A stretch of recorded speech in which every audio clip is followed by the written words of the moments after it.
Okay, welcome everyone. For those of you who don't know me, I am Antonio Bontempi. I'm based at the Autonomous University of Barcelona, and I am the project manager of Edu-BioMed. What is Edu-BioMed? Is a project that is inspired by two running programs of two well-known institutions, the Mediterranean Biosphere Program of Unesco and the Erasmus Plus program of the European Commission. And it is our honor today to have with us two representatives of this institution. We have Mrs. Alba Prieto, project officer at the EASIA, Agency of the European Commission, and Mrs. Noeline Roundry. Sorry if I misspelled your surname, Noeline, and the director of the MAB program of UNESCO. We have them together with representative from the partners of Edu-BioMed. We have university researchers and professors, but also from NGOs that are connected with the two worlds of the MAP program and the higher education program. So this webinar today is meant to showcase the last 3 years of work in Edu-BioMed.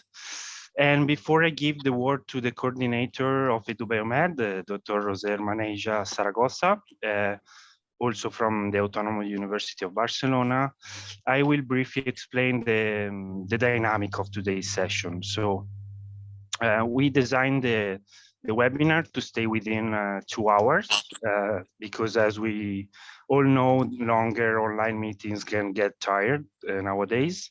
So that's why I asked the various speakers to stick with the timing I will provide as moderator of the session.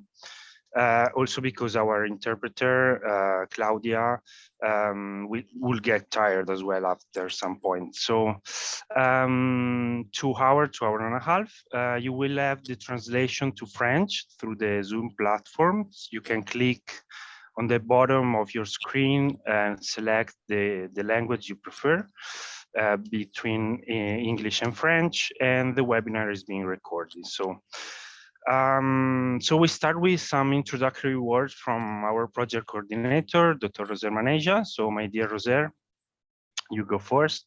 You have about 10 minutes, 10, 15 minutes, and then the floor is yours. Okay, thank you very much, Antonio. And first of all, good morning to everyone. Buenos dias, buongiorno, bonjour à tout le monde.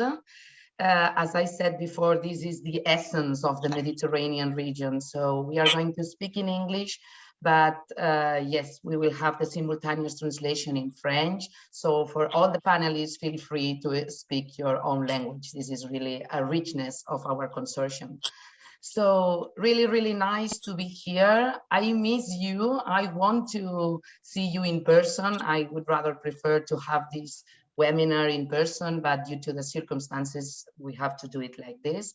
So nothing else. Thank you very much, Antonio and Emilia and Unimed for the organizing of this webinar. And of course, thank you very much to my beloved professors and managers of the Biosphere Reserves to be here with us today.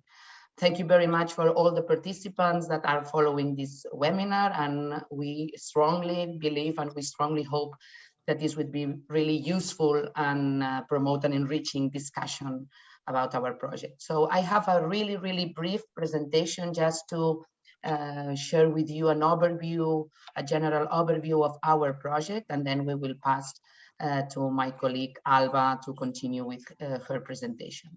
I'm going to share my screen and I hope I succeed. Let me see. Can you see my screen? Yes. Yeah. Okay, so Edu-BioMed is the acronym of our project, and the principal name is Capacity Building for Education and Applied Research in Mediterranean UNESCO's Biosphere Reserve. For us, this is an example of a collaborative project between territories, in our case, Biosphere Reserve, and the academia and universities, research, training, and education. My name is Roser, of course, and I am the project coordinator, but of course, Antonio is really supporting me with the managing of the project. Our main objective as a Erasmus Plus project is to build capacities of Lebanese and Moroccan universities in terms of research, teaching, and education about, in, and with Biosphere Reserve. Is an Erasmus Plus capacity building in higher education. This is our type of project.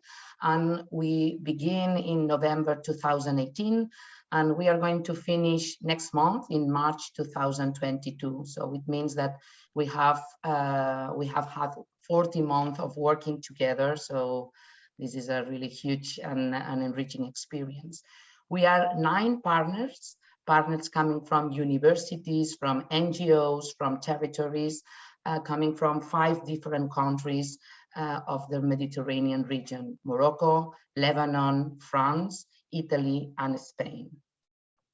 This is our map. This is the map of our consortium. As you can see here, we have 2 universities in Morocco, La Université Mohamed V in Rabat, Université Kadi Hayat in Morocco, of course.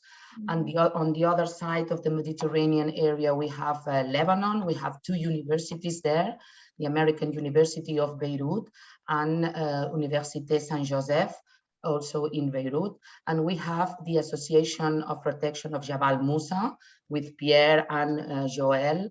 It's the first time, I think, in the Erasmus Plus projects that we have in the consortium Biosphere Reserve in the managing and the governing council of the project. And for us, it's really a key issue, because we try to work with this combination between universities and territories. So for us, it's really relevant to have on board also territories in our managing and governing body. In the north part of the Mediterranean region, we have UNIMED as the Association of Mediterranean Universities. We also count of the experience and support of the University Aix-Marseille in France. We count also with the support and active participation of MAP France. Yes, you know, Eileen, you're well known, this association.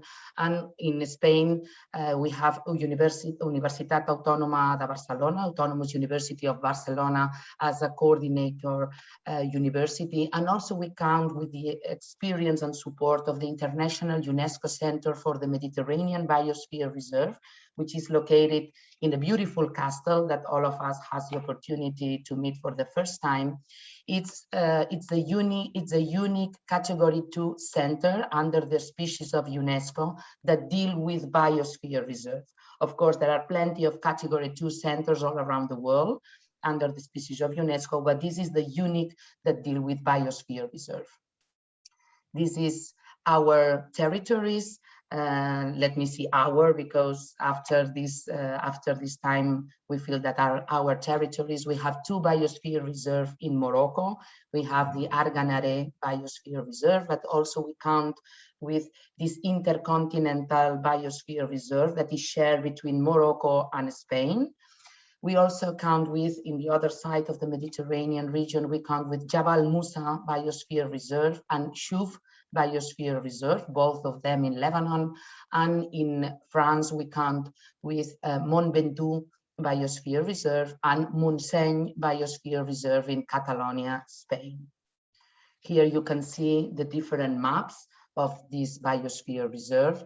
I'm not going to go in deep of this concept because I think that all the participants and the people who are here today, they are familiar with these UNESCO natural protected areas, but I'm not going too deep in this definition, but for us, Biosphere Reserve are not only these territories that want to combine conservation of biodiversity and local development, which is the essence of Biosphere Reserve, but also Biosphere Reserve for us are places to develop science for sustainability.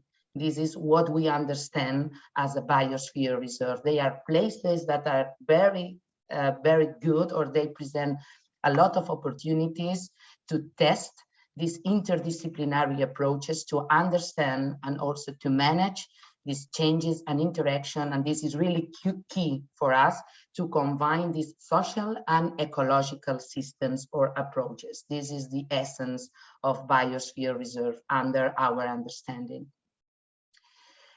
At the beginning in 2018, when we want to develop this project, and we are trying to define which are the main needs, challenges, and problems. Here you have some of them, and the idea of Edu-BioMed is just to provide and collaborate with UNESCO and with other institutions in order to give innovative answers to these challenges that we envision in 2018.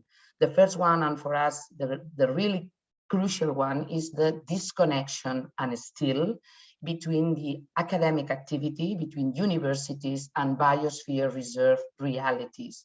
This is something that we want to overcome with our experiences and contributions. We are aware that this is a really challenging issue, but we want to contribute with our project in trying to make these bridges between this academic knowledge and this knowledge that come from the territory. We also identify a poor collaboration within the scientific community, because we are changing, but inside the scientific community, we still work with a monodisciplinary tradition. So the idea of this project is to try to break this tradition and to make it more innovative and flexible. Also identify gaps in the legal framework and governance mechanisms in order to promote this sustainable territorial management. We want to be innovative, and we want to see how to involve in a better way our local communities in order to succeed for the development of this biosphere reserve. We know that we have margin of improvements in the readiness of graduates out of our students outside of the academia. This is really crucial in an Erasmus Plus project, of course. We need to share experiences and practices between our territories. This is something that the Erasmus Plus, it's an excellent opportunity to bring this opportunity to share experiences. And of course, the urgency to promote the culture of socio-ecological sustainability, this combination between the social and ecological approaches and dimension. For all of these reasons, we strongly believe that universities and the academia in general can contribute and must contribute to overcome such problematics. Sorry. Okay, how we have to do that, or how we envision that our project can contribute to overcome this disconnection that I have already mentioned. So I'm just give you some titles, and I'm not going to go in deep of all of these activities, but we start to perform surveys inside of each university in order to see what students think and know about Biosphere Reserve. And then we organize focus group in all the Biosphere Reserve that are in our consortium in order to identify the needs that come from the territories. So in one side, we have the knowledge from our students and professors. On the other side, we have the needs and demands of our territories. So we are in the middle, and we have to see how to deal with these two spheres. Then we also organize some meetings, some trainings, workshops. The first one was held in this International UNESCO Center for the Mediterranean Biosphere Reserve in 2018, when we have the opportunity to meet all of the partners of this project. And then we have the opportunity before the pandemic to be in Lebanon. We have the first meeting of all the consortium in Lebanon, and we have the opportunity to visit the Lebanese Biosphere Reserve. And our Lebanese partners organize a really enriching and relevant workshop. Now, of course, because of the pandemic, we have all our meetings virtually, but we hope that we have the opportunity to meet in person again very soon. I'm not going to spoil what is going to happen during this session, but the main deliverables that we are facing in our project are we are developing a policy review that we want to share with UNESCO, of course, because from our experience, we want to share with you, with UNESCO, the main recommendation of what it's going to, what we can change in our policies from Morocco and Lebanon and also in other parts in order to promote this sustainable development in Biosphere Reserve.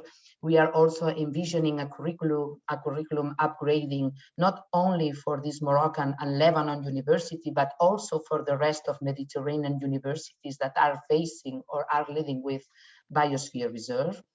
We are about to finish an ebook, which will be a really useful activity and a very useful support for professors, students, and of course for Biosphere Reserve managers in order to have materials and different successful stories coming from different sides of the Mediterranean region. We will have the opportunity today with Bruno to see the overview of this ebook.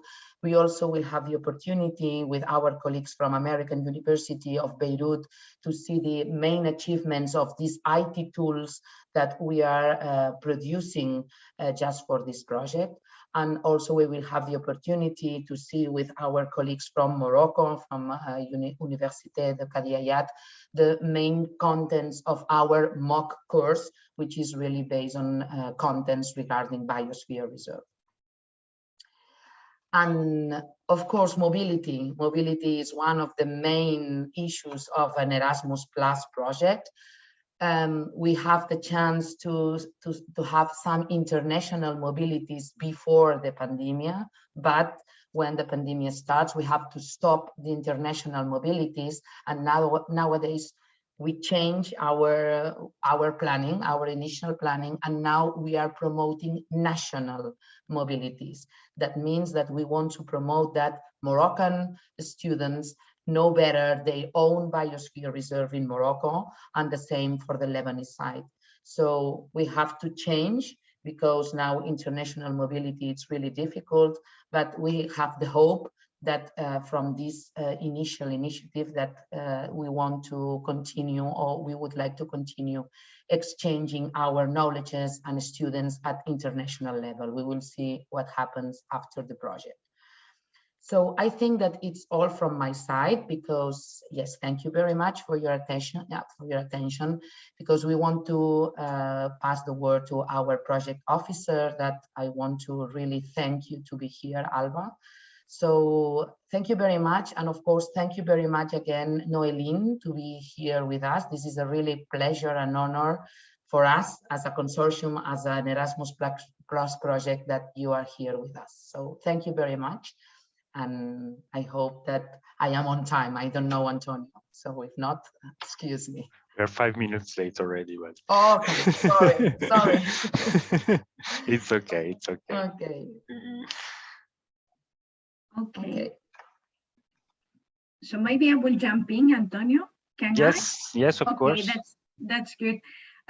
Well, first of all, to introduce myself, I'm Alba Prieto, and I have been following this project from EACA for the last year and a half, more or less. Among the projects that were delegated to me when I arrived to this team, I must say that is this one of the project that for me had like a more nice, and it was also a big learning for me about all this world of reserves, of biosphere reserves that are promoted by UNESCO. I remember in my first meeting, Roser and Antonio explained to me what's the difference between a biosphere reserve and a national park, and it was great to know all these differences, how much this concept of biosphere is also linked to a sustainable type of economy. And I think that this project has a lot of objectives that are very relevant to our action capacity building for higher education. So I know that this meeting is to introduce a little bit the tools that you have constructed to present the results of all this. And I must say that when Roser was talking about that this is sharing experiences between territories, but what's the point of, I mean, the entire Erasmus program is about sharing experiences, no matter what you do, either students going to other countries or different institutions creating masters at European level, at world level, as is the case of the capacity building action.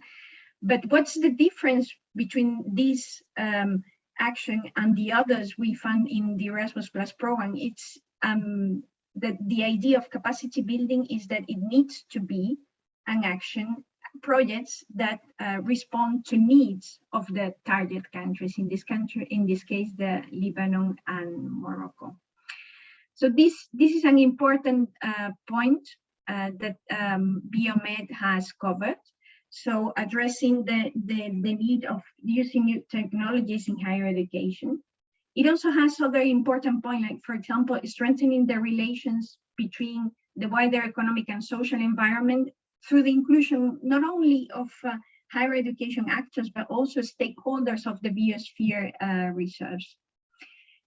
It's also very important that this project is contributing towards an objective of the European Commission. I mean, one of the big overarching priorities of the European Commission for this new program that we are launching now. As you know, there's an open call, which is the Green Deal. It also very important, it's promoting the creation of green jobs, because it also has a strong point into creating sustainable jobs that have to do with keeping the environment. And I would also like to highlight the importance of finding synergies with initiatives from other international organizations, the case here of Unesco, linking the objectives of the European Commission with objectives of other international organizations that have similar values. So this was mainly what I wanted to say. I think that you have succeeded in fulfilling of the objectives of this program. It hasn't been easy for you, as it is not for the coordinators right now, because, well, we had COVID. I remember very well our first meeting again, Roser, Antonio, where we were saying, you will see the final meeting, we will meet personally and we will be able to do it. Unfortunately, we are here and not the chance of having done that. But it's good to see that you have succeeded in creating links, and I hope that this will go further than BioMed, and that the results of this program will stay in time, and they will make a huge impact and a difference in Lebanon and Morocco, and also as an enriching experience for the European partners. Okay, so that's it. Thank you for the kind words, Alba. Thank you, Alba.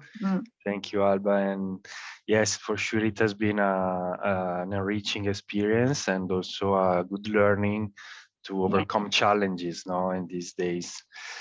So thank you very much. And now we have the honor to have Noeline with us. Noeline, the floor is yours, the director of the MAB program, the Mediterranean Biosphere Program of Unesco. Thank you, Antonio.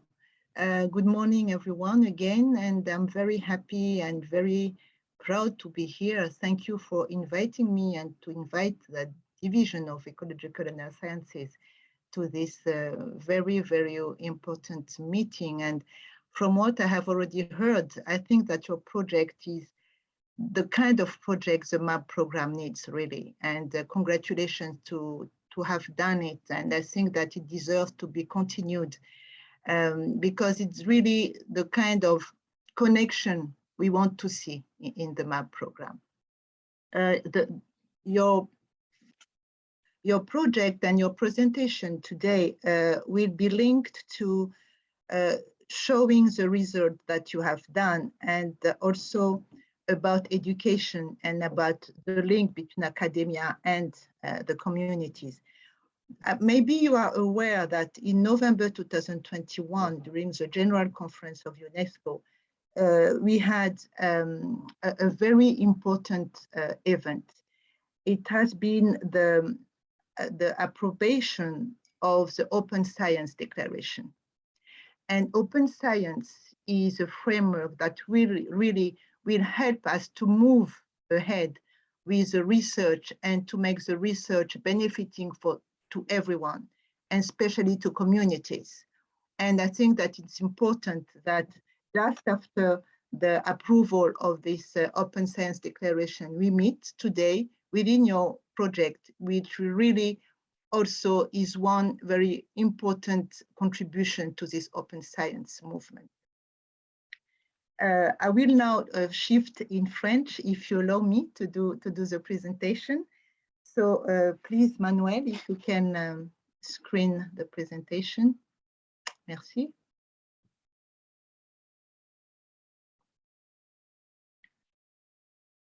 Ma présentation sera simplifiée par ce que Rosaire a déjà dit. Elle a introduit déjà beaucoup de choses, donc il y a certaines choses sur lesquelles je vais passer très vite. Et pour vous dire aussi que je partagerai cette présentation, il y a parfois des informations très denses. Donc, pour éviter d'alourdir la présentation, je partagerai cette présentation à tous pour que vous puissiez y revenir. Next, Manuel, please. Donc, cette présentation aura quatre points. Je vais présenter, bien sûr, le réseau mondial des réserves de biosphère. Puis, je présenterai rapidement les réserves de biosphère en Méditerranée, ce que Rosaire a très bien fait. Donc, je montrerai seulement quelques points qui sont importants pour nous au niveau global. Quelques exemples de ce qu'on fait dans les réserves de biosphère en Méditerranée. Et également, ensuite, pour terminer, quel est le chemin devant nous? Next, Manuel, please. Alors, le réseau mondial des réserves de biosphère, ce que je voudrais dire d'emblée, c'est que le réseau mondial des réserves de biosphère, c'est une communauté du vivant. C'est une communauté du vivant où il y a aussi bien les humains que la nature. Et je pense que ça, c'est quelque chose qui est très important, c'est de voir les endroits où nous travaillons comme, et j'étais contente que Rosaire les souligne aussi, que ce sont des socio-écosystèmes. Et ça, c'est extrêmement important. Et le réseau est vraiment une communauté du vivant à travers le monde. C'est un réseau qui est très impressionnant. Nous avons 727 réserves de biosphère dans 131 pays. C'est un réseau qui est impressionnant en termes d'étendue, en termes de biodiversité et en termes de diversité aussi, de diversité des écosystèmes, de diversité des peuples qui y vivent, et également qui est très impressionnant en termes de longévité. Vous savez que le programme MAB a eu l'année dernière ses 50 ans, donc un demi-siècle d'existence. Le réseau des réserves de biosphère, ça correspond à 275 millions de personnes qui y vivent, et c'est extrêmement important si l'on veut avoir un impact, si on veut avoir un mouvement mondial. Je pense que 275 millions de personnes, c'est extrêmement impressionnant et ça peut véritablement peser sur la balance. Le réseau mondial des réserves de biosphère, c'est un réseau qui compte également 5% de la surface de la Terre. C'est énorme. Je pense qu'aucun autre réseau ne peut se targuer de cette importance. Et il est important pour nous que nous puissions continuer à augmenter, non pas la surface, non pas seulement pour l'augmenter, mais pour augmenter ce mouvement qui, je pense, comme tout le monde l'a dit au début déjà, pendant que nous étions en train de discuter, que le programme MAB est un programme pertinent et il a encore de la pertinence pour le futur et il est encore peut-être plus pertinent maintenant que quand il a été créé. et également les réserves de biosphère protègent 1% des aires protégées au niveau mondial. Donc voilà quelques chiffres sur les réserves de biosphère. Je voudrais peut-être un peu insister sur les réserves de biosphère transfrontières, puisque vous avez parlé de collaboration, vous avez parlé de coopération. Les réserves de biosphère transfrontières sont des fleurons de la coopération entre les peuples et aussi entre les gouvernements et pour les académies, etc. Donc, il est important que l'on puisse aussi, dans le cadre de ce programme, avoir des sites, des lieux, des territoires où on transcende les frontières politiques et également les deux réserves de biosphère transcontinentales, je pense qu'elles sont 3 d'ailleurs maintenant, et dont l'une, celle entre l'Espagne et le Maroc, a été la première transcontinentale et qui montre aussi que ce projet Edu-BioMed, c'est un projet qui vient de loin et qui vraiment s'est inséré dans une dynamique qui existait déjà au niveau de la Méditerranée. Next, please. Alors, je ne vais pas revenir sur ce que nous a dit notre collègue Rosaire sur les réserves de biosphère. Ce sont des sites d'apprentissage du développement durable et je pense que cette façon d'être des réserves de biosphère qui sont extrêmement adaptables, c'est dans l'ADN des réserves de biosphère, c'est dans l'ADN du MAB, parce que je pense qu'il s'adresse à des problématiques qui sont absolument pertinentes, qui sont de notre temps, mais qui adressent aussi les besoins. Et ça, c'est, je pense, quelque chose qui est extrêmement important pour le MAB. Et comme on disait tout à l'heure, avant beaucoup d'autres courants de pensée, les réserves de biosphère, le programme MAB travaille pour l'interdisciplinarité des approches, sur l'interaction du social et de tout ce qui est écologie. Et évidemment, on essaye, à travers les réserves de biosphère, de vraiment résoudre le nexus entre développement durable, la résilience au changement climatique et la conservation de la biodiversité. Next, please.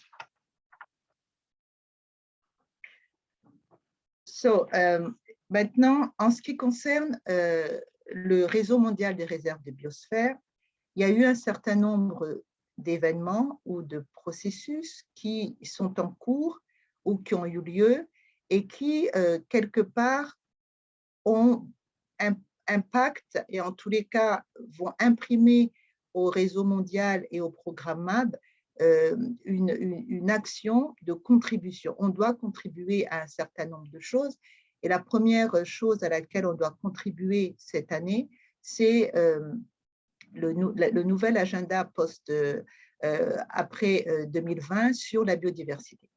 Et dans ce cadre-là, l'Unesco a développé sa stratégie pour la biodiversité et c'est une stratégie qui est basée sur 3 piliers. Un pilier qui est la conservation des écosystèmes et vivre en harmonie avec la nature. Un deuxième pilier est la restauration non seulement des écosystèmes, non seulement de la nature, mais de restaurer le lien entre l'humain et la nature. Et le troisième pilier, c'est amplifier le mouvement de la jeunesse, amplifier et donner plus de force aux jeunes. Les jeunes sont notre avenir et sans les jeunes, je pense que le MAB, mais également, je pense, le monde ne pourra pas continuer. Donc, vous avez ici sur l'écran une phrase qu'a dit notre directrice générale et nous savons tous que un des objectifs du cadre de biodiversité après 2020, c'est de doubler la taille des aires protégées pour arriver à 30% de la surface de la Terre qui soit protégée en aire protégée. Mais protéger 30%, c'est très bien, mais que fait-on des 70% qui restent? Et c'est dans ce cadre-là que nous pensons que, bien que le MAB va bien sûr contribuer aux 30%, puisque dans les réserves de biosphère, nous savons tous qu'il y a une partie des sites, des territoires qui sont des aires protégées, nous allons aussi travailler avec notre mission sur les 70% du reste de la surface de la Terre. Next, please, Manuel.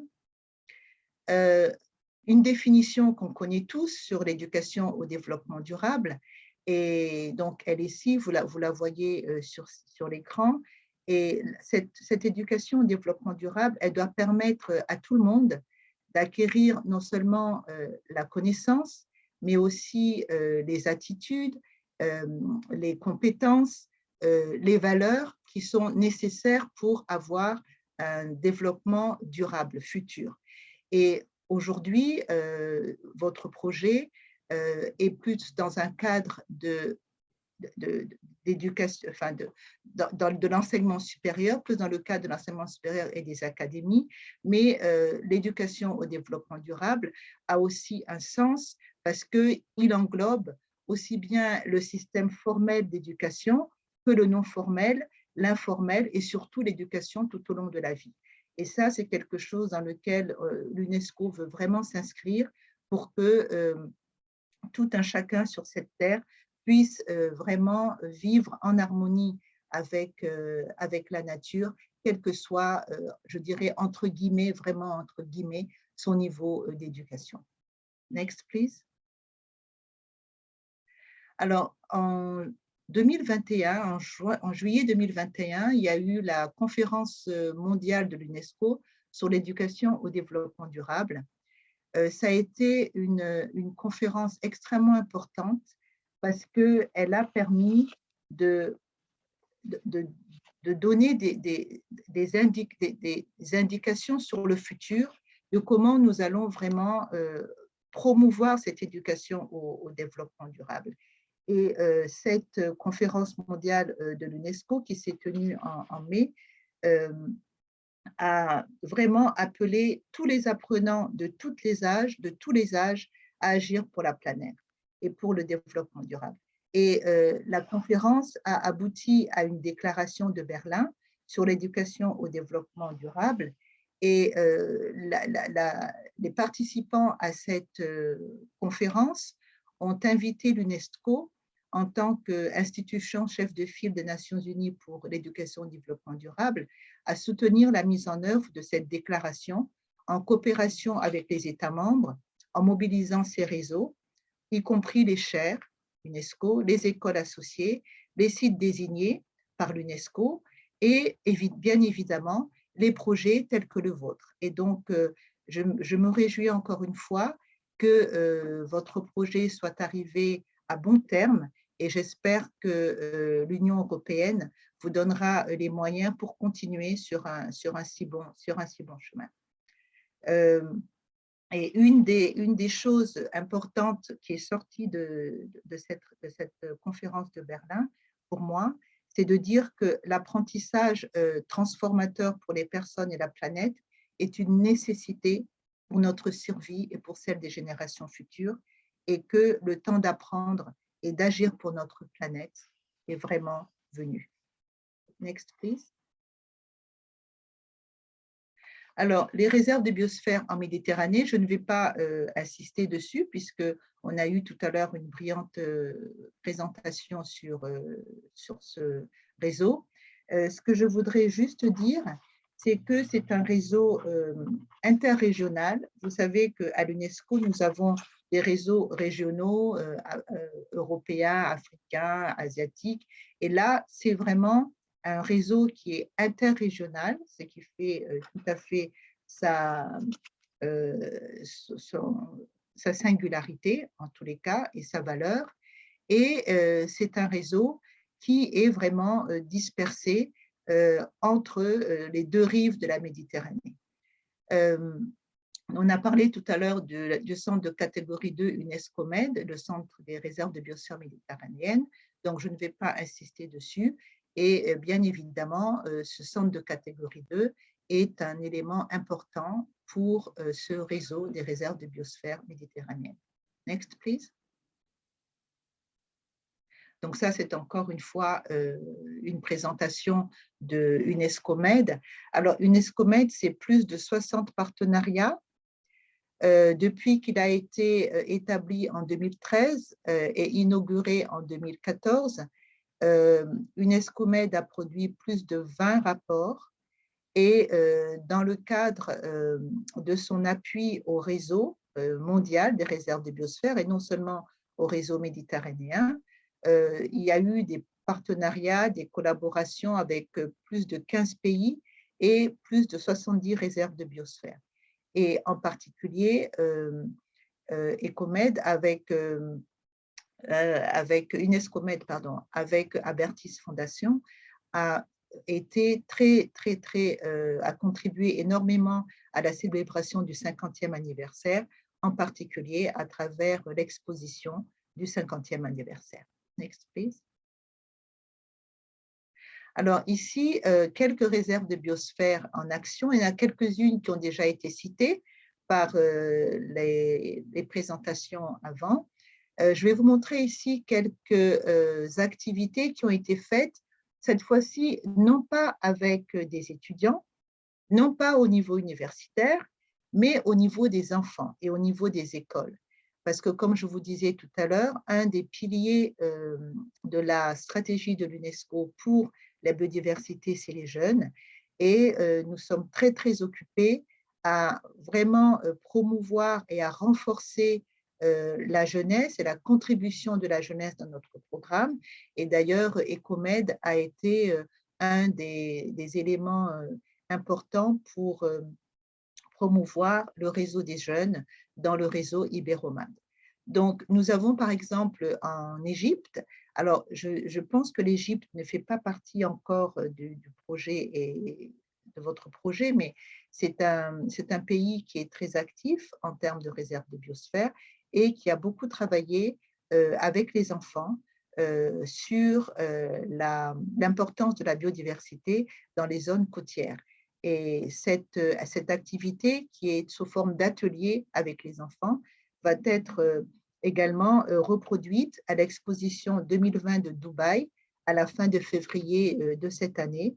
Et on va cette fois-ci focaliser sur les réserves de biosphère des Émirats arabes unis. La réserve de biosphère d'Arjanéré au Maroc, vous la connaissez, puisque le Maroc fait partie de votre réseau de partenaires. Ici, il y a eu des activités de sensibilisation au niveau des écoles, au niveau des lycées, pour la protection de l'océan. Et ça a été fait à travers des ateliers artistiques où les enfants sont allés sur la plage ramasser des ordures. Et en fait, ils ont fait une œuvre artistique avec ça et c'est quelque chose qui a vraiment eu beaucoup d'impact au niveau des enfants. Donc, Manuel, if you can play the video, if it is possible, please.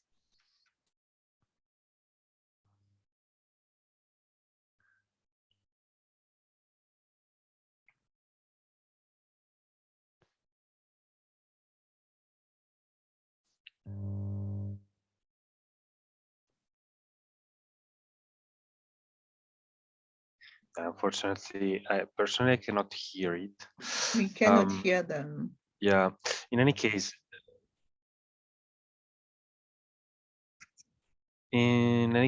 I think we are running out of time. I'm sorry to say that, but okay. So let's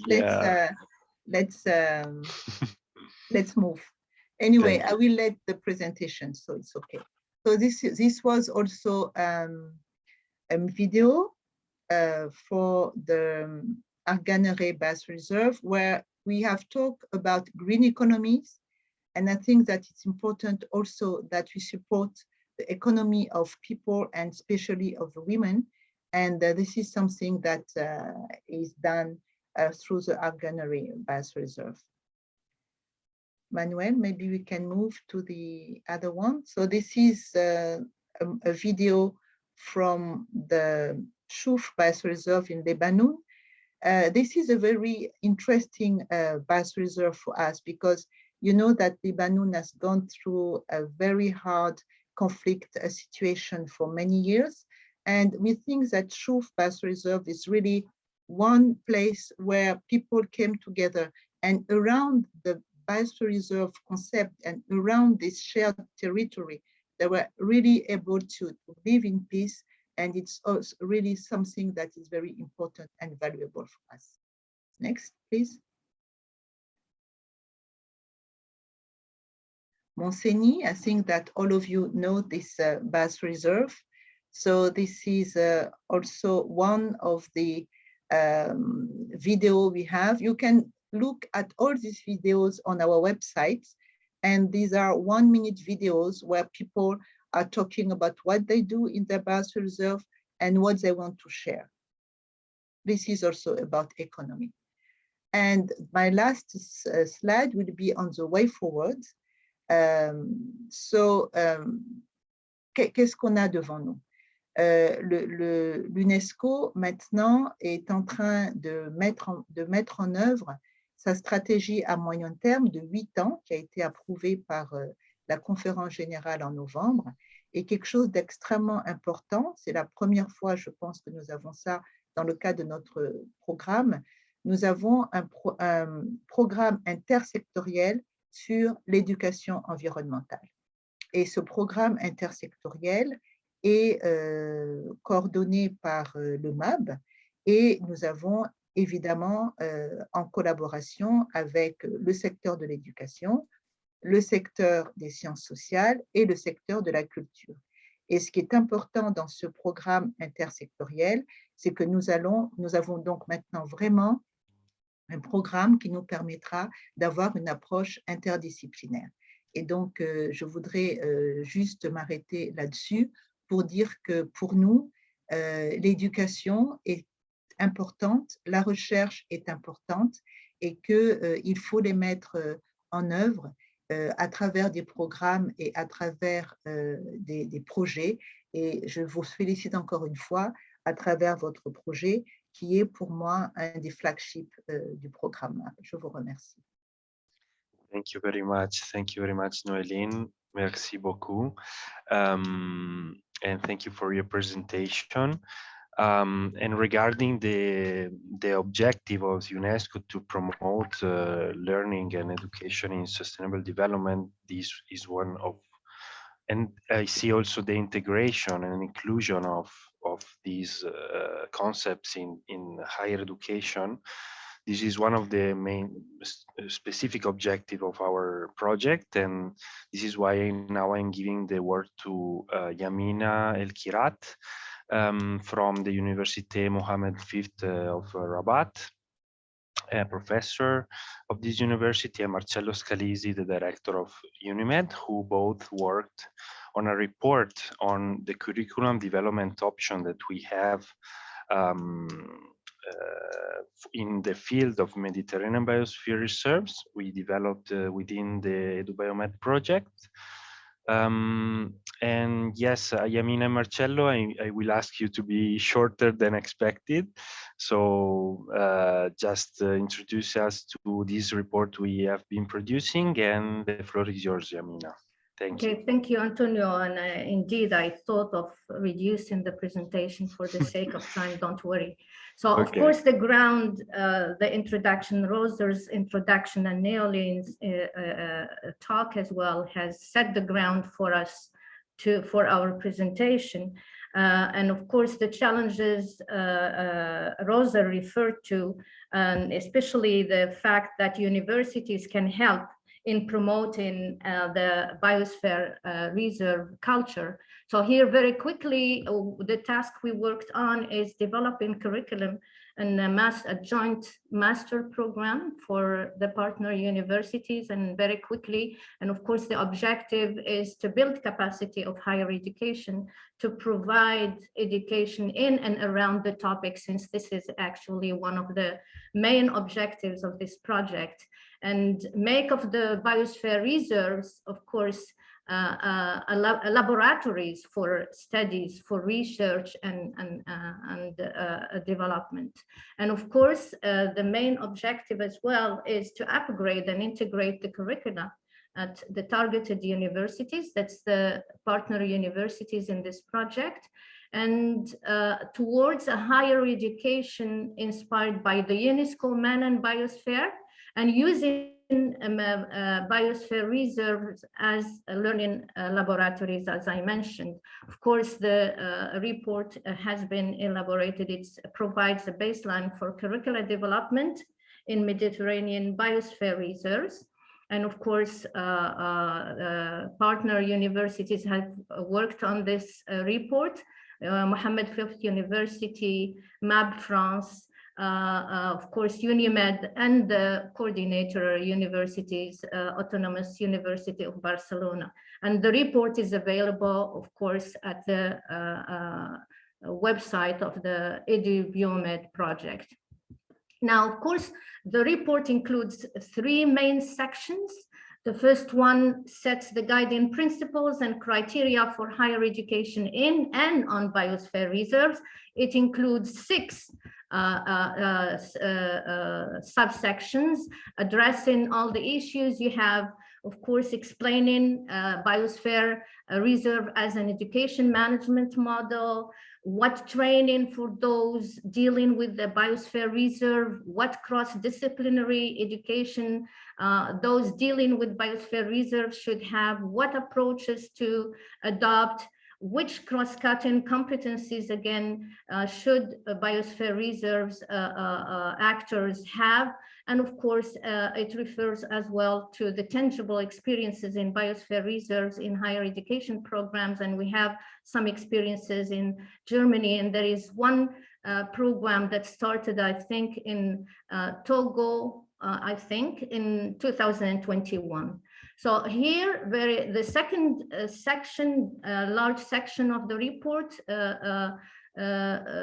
gives the steps for building a master course on Mediterranean Biosphere Reserves or the baseline. And here, of course, we try to work on an ideal master program, adopting, of course, the ECTs as a baseline for the transfer of credits of the students. And we specified the aims and focus on the Mediterranean region, given the fact that this program is focused on the Mediterranean region. And of course, we came out with proposals for the academic programs with 2 versions, actually, one with 1-year version with the 60 ECTs and one with 2-years version with 120 ECTs.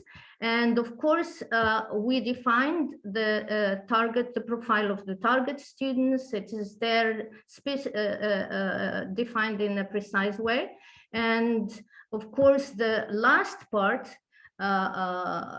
refers to the joint master program on the Mediterranean Biosphere Reserves, and of course, its feasibility. And here you will see that we designed a matrix, and on the left side, you have the ideal master program we try to work on and design, and on the left column and the first row, the running master programs at all the partner universities, and at the right extreme column, the different semesters and the modules offered in the different semesters. So of course, we have the matrix available with all what is the different courses and modules offered at the different universities.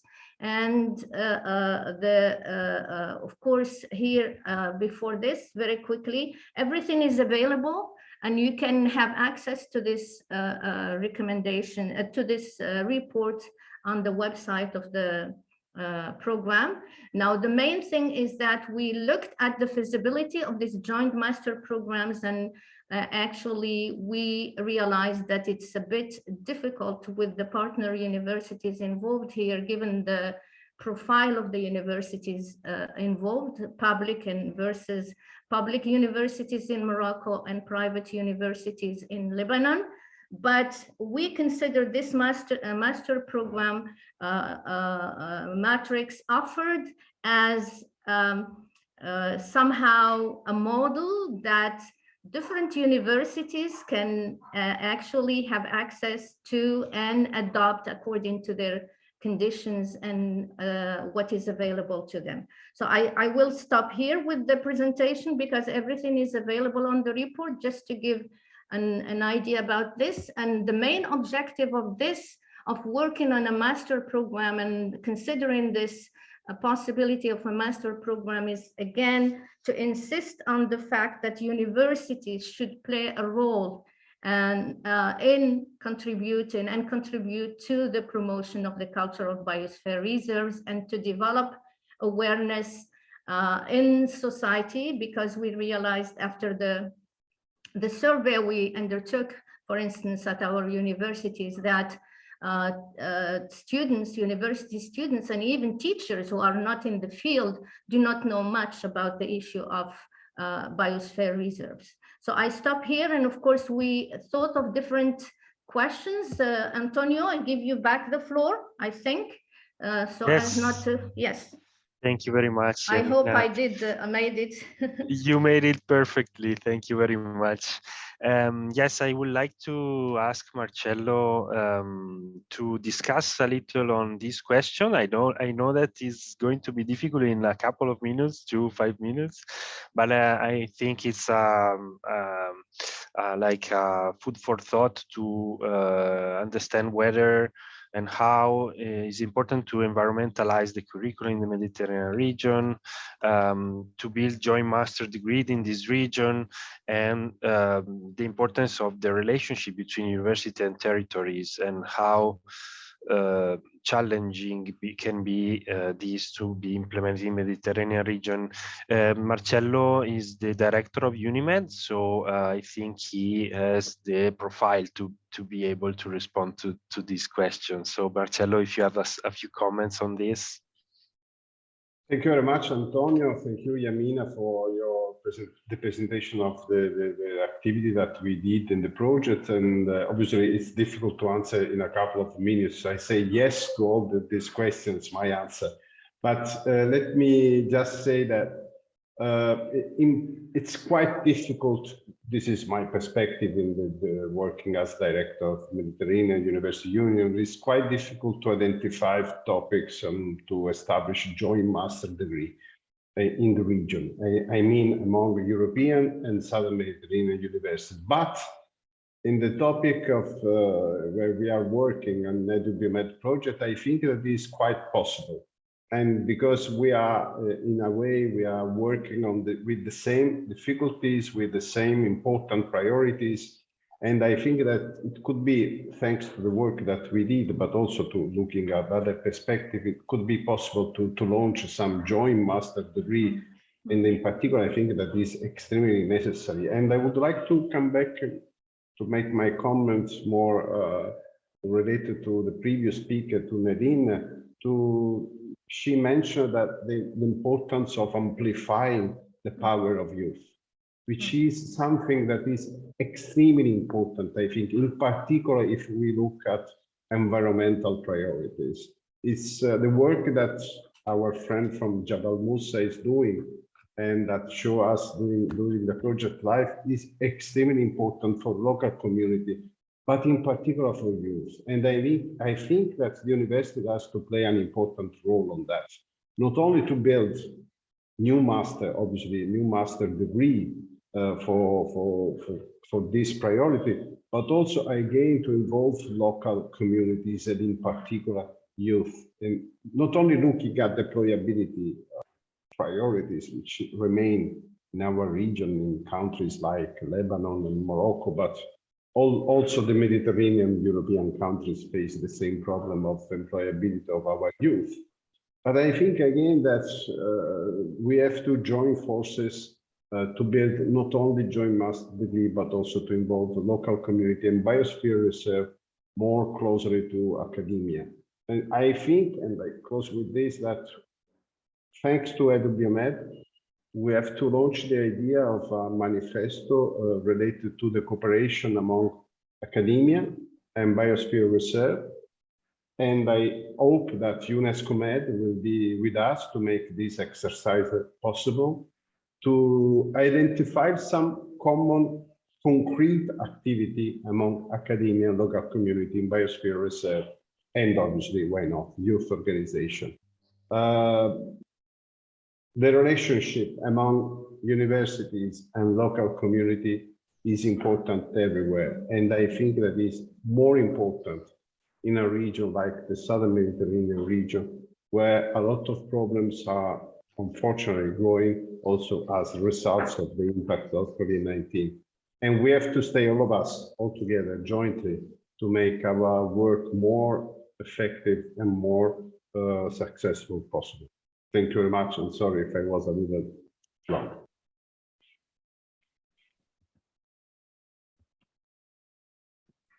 Sorry. Yes, now. Thank you very much, Marcello. No, you were great. And now we passed to another task of Edu-BioMed, that was to produce some learning material that could be exploited by all the interested people in biosphere reserves. So we produced an e-learning course on Mediterranean Biosphere Reserves. So I give the word to Alice Roth from MAB France, and to our colleague at Qadi Ayad University of Marrakesh, Khalid Berrada, who will explain us a little what this course is about and how it was built. So Alice, thank you very much for I give you the word. Thank you, Antonio. So I'm sharing my screen now. Is it working? Yeah. Yes. Yeah. Yes. Okay. Cool. Thanks. So thank you, Antonio. So as you said, I'm going to present you the MOOC that we created in the frame of the Edu-BioMed project. So just in case you're not familiar with the concept, a MOOC is an open online course.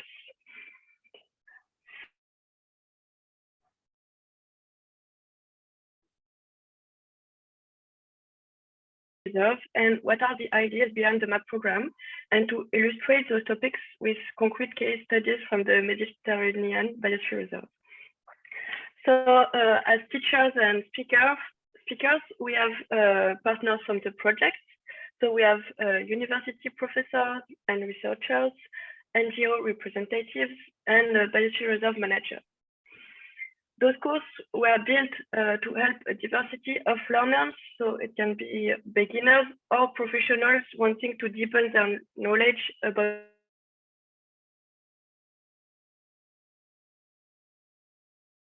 try to list for indication, but it's not exhaustive of the public we wanted to reach with the course. So this course has been divided in 5 modules that I will describe to you later.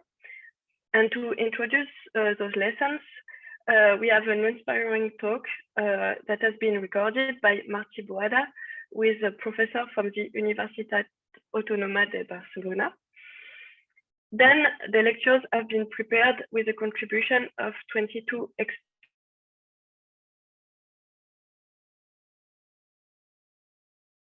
This has 28 capsules in total, so it represents about 4.5 hours of time investment if you want to watch it all, but it can be also viewed independently. Each capsule can be viewed independently. So as you can see, the MOOC is available on our website, and it's completely free and free of access.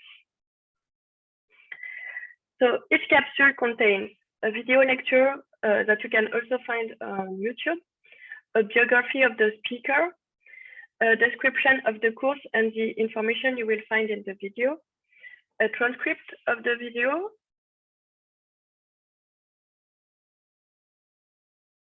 learning material that has been used in the video can be also downloaded.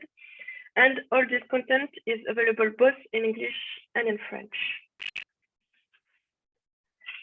So now I'm going to quickly go through the modules to show you what is the content of the MOOC. So the first module sets the context in which biosphere reserves have been created and are still functioning at this moment. So as you can see, we have lessons on global change, climate change, the biodiversity crisis, but also an explanation of what is the biosphere reserve and what it is not.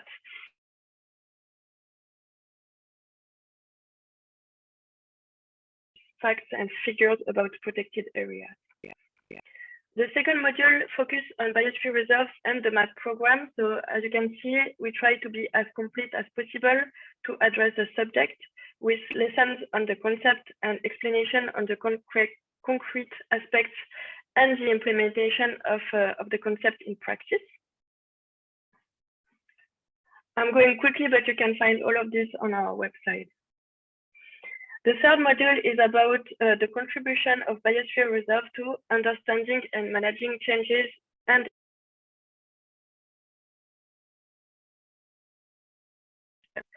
so we go into details regarding relationships between humans and their resources.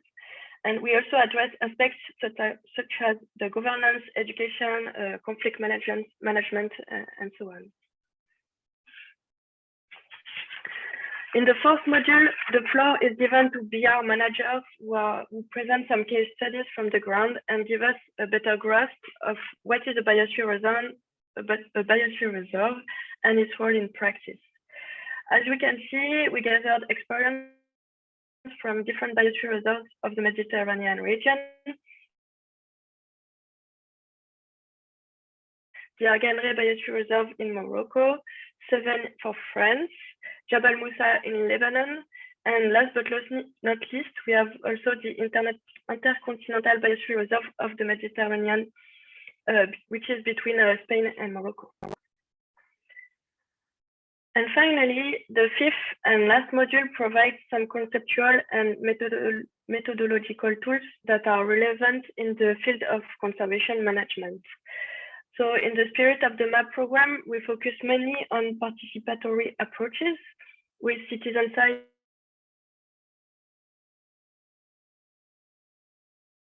but it's always linked, we are in connection with biodiversity management, of course. And the two last lessons provide some recommendations to design and manage European projects, and in particular, those that provide funding for countries which do not belong to European Union, as it is for our project. So that's it for me, and now I give the floor to Khalid, who will give you some technical aspects on how the course was built. Thank you, Alice, and thank you, Khalid, in advance. Like 5-10 minutes will be ideal, but I know that you have many things to say in theory. So, Khalid, the floor is yours. Thank you. I think you will speak in French, right? For the interpreter. I think so. Okay. Okay. But I can. Okay. Do you have my screen? Yes. Yes. Yes. Bonjour Alice. Bonjour Antonio. Good morning, everybody. Okay, so I will try to speak French. Je reprends la suite de la tâche 2.8 concernant la conception et le développement d'un contenu e-learning et dans un environnement ouvert. Je voudrais juste signaler que le travail et cette présentation est sous licence ouverte que vous pouvez utiliser, partager, remixer, etc. OK. Bien, donc je vais parler de 3 points. Premièrement, l'idée de ce MOOC, ce que je vais appeler pas tout à fait un MOOC, je vais revenir sur la question, un quasi-MOOC, comment il a été conçu avec quelques démonstrations et comment peut-on concevoir un environnement d'enseignement ouvert, un open learning sur les réserves de biosphère dans la région de la Méditerranée. Donc, comme ça a été rappelé par ma collègue Alice, donc on parle de 5 modules répartis sur 28 leçons, donc j'appelle ça les leçons, avec 2 capsules de présentation, avec environ 22 intervenants venant de 14 institutions, non seulement des universités, mais aussi de partenaires dans le projet, aux partenaires associés pour donner ce qu'on est en train de présenter, ce MOOC que j'appellerais un MOOC inspirant. Évidemment, c'est pour la première fois, notre équipe a contribué dans un travail totalement à distance, dans des conditions assez difficiles, parce qu'il n'y avait pas réellement de mobilité dans les studios, et nous étions obligés de demander à nos partenaires de travailler chez eux, de produire les capsules, et la post-production a été faite au niveau de l'Université Qadiriyya, au centre de pédagogie, au centre d'innovation pédagogique. Donc, l'innovation et l'ouverture dans le projet résident dans le fait que nous avons beaucoup d'interdisciplinarité, nous avons de contenu académique, mais aussi venant des régions, des partenaires, des organisations non gouvernementales.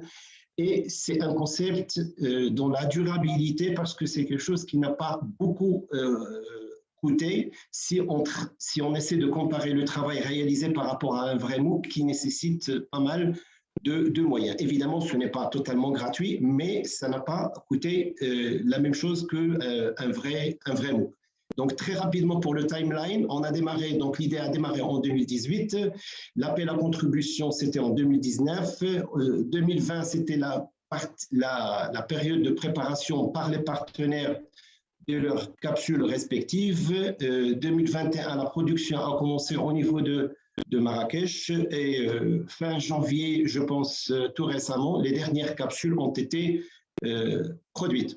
Donc voilà la répartition des partenaires et donc la centralisation des travaux réalisés à Marrakech, donc pour la post-production. Et je voudrais remercier tous les partenaires qui ont contribué, évidemment parce qu'ils ont juste travaillé sur des guides et des instructions, donc en produisant donc une charte graphique établie par Unimed, des capsules vidéo modèles donc expliquant comment s'y prendre. Enfin, la plupart des capsules ont été réalisées à l'aide juste de téléphones, de smartphones. Et je ne vous dirai pas comment nous avons reçu donc, les capsules avec différents écrans, différentes couleurs, et nous sommes obligés d'adopter un scénario qui permet d'homogénéiser ce qu'on est en train de voir. Ceci, ce sont des démonstrations des 28 capsules. Donc, j'ai pris quelques capsules. Vous voyez le module, la leçon. Donc, ce sont des capsules qui duraient entre quelques minutes, voire parfois 20, 25, voire plus minutes. Donc, je ne vais pas faire les présentations parce que je vais aller directement sur le site pour le faire. Avant d'aller vers les démonstrations, je voudrais parler de 4 points. Comment mettre ce cours sous format MOOC et comment l'ouvrir et comment optimiser son utilisation. Donc,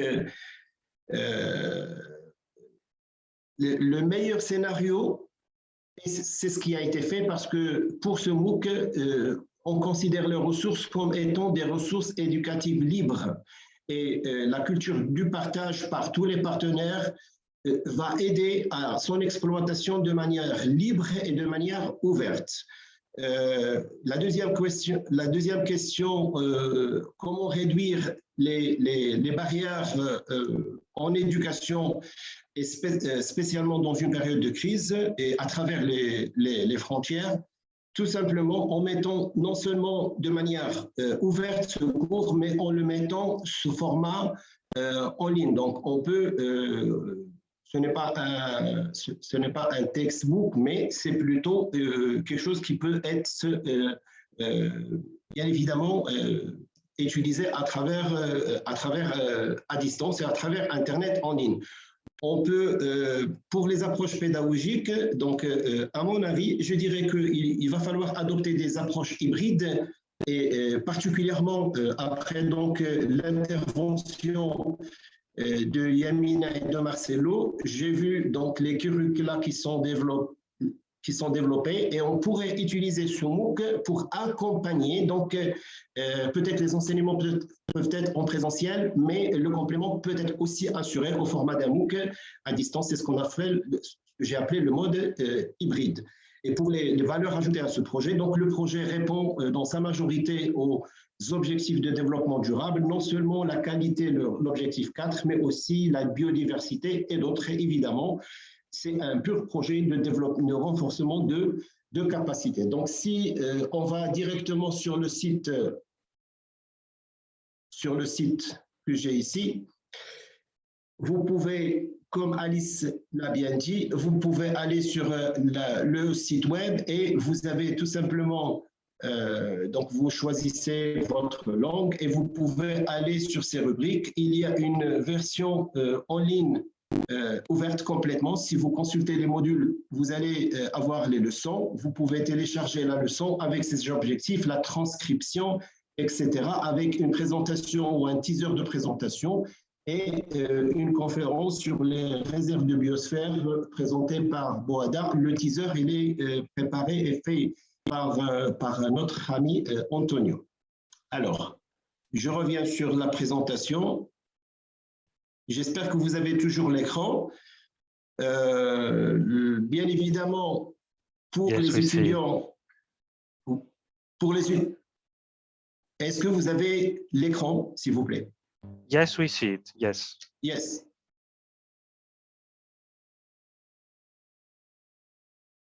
Yes, yes, we do. Oh, OK. Donc, pour le public cible, en plus des étudiants, nous avons des adultes, nous avons les enseignants, les formateurs, les managers de réserves de biosphère et en général, le public de manière générale. Pour le moment, vous avez la version sur le web, mais vous avez aussi une version qui est en préparation, Word et PDF que vous pouvez télécharger bien évidemment. Alors, pour le dernier point, très rapidement, je voudrais revenir sur ce concept de vrai MOOC. Si on veut vraiment concevoir le MOOC entre les partenaires et même avec d'autres nouveaux partenaires, nous pouvons choisir de le mettre sur une plateforme LMS, Learning Management System, par exemple. C'est ce que je donne comme exemple. Ce n'est qu'une démonstration, mais la démonstration contient d'ores et déjà tous les contenus. Donc, nous sommes sur Moodle. Donc, tout le contenu a été versé sur cette plateforme, donc avec un teaser de présentation. La plateforme elle-même, elle est déposée en licence ouverte et donc cite le projet. Vous avez la description des 5 modules. Vous avez les objectifs que vous pouvez télécharger. Vous pouvez avoir plus d'informations sur le programme lui-même et Edu-BioMed. La conférence introductive du professeur Boada, que vous pouvez aussi suivre. Voilà. Et vous avez les 5 modules et une proposition d'évaluation pour éventuellement une certification. Donc, vous avez les modules avec les leçons. Vous pouvez naviguer sur les 5 leçons.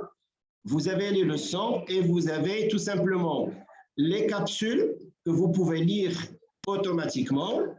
Vous avez la transcription parce que le cours il est conçu en catalan, certains modules en catalan, en anglais, en français et en espagnol aussi. Vous avez la présentation document PPT que vous pouvez utiliser en classe, mais aussi pour les apprenants, pour les étudiants bien sûr, ou les usagers. Vous avez des activités qui sont sous forme de documents ou de sites à consulter ou de surveille d'enquête à réaliser, et vous avez des quiz pour chaque leçon. Et c'est la même chose pour les leçons. Chaque leçon de chaque module, vous avez toujours la même progression, etc. Par exemple, je regarde une capsule de Magda, je peux télécharger la transcription, regarder sa présentation, réaliser l'activité et passer faire le quiz. Et toutes les capsules sont homogénéisées, même charte graphique, même aspect, même couleur, fluidité, et ça c'est très important pour l'apprentissage. Et ainsi de suite. Le module 2, le module 3, le module 4. Et finalement, nous pouvons avoir un quiz qui va englober l'ensemble des activités. Voilà. Donc, c'est tout ce que j'ai à dire pour cette intervention. Et je vous remercie. Voilà. Et je reste ouvert pour vos questions, bien évidemment. Merci beaucoup. Thank you very much, Khalid. Thank you very much, Alice. From learning material to tools for collaborative education and research in Mediterranean Biosphere Reserves. So we developed other activities to build a relationship between researchers and biosphere reserves, between academia and territory. So we have with us, first of all, Salma Thalouk from the American University of Beirut, who will tell us how and what they built as IT learning IT tools for collaborative webs research and citizen science in Mediterranean Biosphere Reserve. So as always, I will ask you to stick within 5-10 minutes, Salma. Sorry if I ask. And so you can go on. I think for the interpreters, we are making her work a lot today. I think Salma will speak in English. And yes, the floor is yours, Salma. Thank you. Thank you, Antonio, for this opportunity, and it's good to see everyone. It has been a while. It's too bad we were not able to meet in person.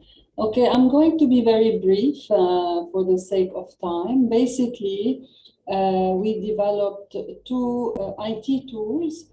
One of them is a collaborative website, and the other one is a citizen science phone application. And I would like to start with the phone application. And basically, the purpose of this phone application is to encourage residents within the biosphere reserves or visitors to the biosphere reserve to engage in any research activity that is conducted by researchers or by the biosphere reserve managers. And so very briefly, this is an overview of the app. We are in the final stages. The person can log in either as a citizen or as a scientist and a biosphere reserve manager, because each entry will give them different rights of management within the app. And then as citizens, they can search for projects and biosphere reserves that pique their interests. They can make observations, which means they can take a photo of a specific organism or landscape that is georeferenced. They can browse about projects that are posted on the app, and they can follow specific projects that they are interested in. As scientists and biosphere reserves managers, they can add projects, and the purpose of adding projects is to engage citizen scientists and citizens to join these projects. So there is a description of how to be involved in the project. There are also some training, video training, etc. So people who are interested If they are interested, then they can take a training, and then they can join in and start collecting data for these researchers. And then in return, findings and data will be shared with citizen scientists. And in the coming few slides, I will tell you a little bit about the things that we will need from the partners specifically. Of course, this is a open access app. It is available in English and in French. And even though we are starting with the project Biosphere Reserves, our hope is that biosphere reserves in the Mediterranean, but also any biosphere reserve can make use of this free application. The other tool is a website that the purpose of this website is to promote collaborative research and information sharing. Again, the website is available in English and in French. And in the home page, you can see a biosphere reserve page. So all the information about the biosphere reserves that are whether Mediterranean or international. You can view different projects, and then we can see what will happen once you click on a specific project. You can post or browse for funding opportunities. You can share or browse for Biosphere Reserve events, and you can share or browse for publications. If you are interested in a specific project, you can add the project, introduce it, you can add links or attachments, and you can add publications related specifically to this project. Now, both the phone application and the website are, the management will be, it's a lateral management, which means that every biosphere reserve will be in charge of populating and maintaining its data set, its projects, approving research projects, etc. So it is not a centralized, and this was conceived for the sake of sustainability. It is not a centralized management, it is a lateral management, and it is up to the biosphere reserves to enrich and populate, whether it's the website or the phone application. Now, as a first step, the skeleton and all the framework is there, but before we can release this to the public, what we need from the partners is information about the different biosphere reserves. There is a Google document that we would appreciate if you can send this information, because then we will enter it on your behalf. And then this at least will get us started with the core team featured in the application. Now, with respect to the research projects that will be posted on the phone application, these will be posted directly on the application and will require approval of the Biosphere Reserve managers if it is not the BR managers who are posting themselves the research project. And again, there is an outline that is shown that will guide people entering citizen science project. And this is very important because these are not hardcore science projects. There are projects that cater for citizens. So the language, the content should be appealing and easy to understand. The tools that will be used should be clear. Training to how to use the tool should be clear. How to input data should be made clear. And throughout the app, we have used hashtags to communicate between citizens, scientists, and Biosphere Reserve managers. The hashtags will show the type of interest or expertise that is available. Also, for the sake of facilitation, we have a form that you can fill to help us populate this aspect of the app. The same thing for the collaborative website. What we need is for you to upload any projects or any information that you would like to share on the collaborative website, so that we don't officially launch both the app and the website without not being populated. And so what we have done as a project team, we have collected about 500 publications from UNESCO, a resource base, to input all this information in the website. The only problem is that the data is not standardized. So sometimes we have references, there are missing authors or missing biosphere reserve names, etc. But we will try to make this information somehow available in the website. Also, we will need some high resolution images from you.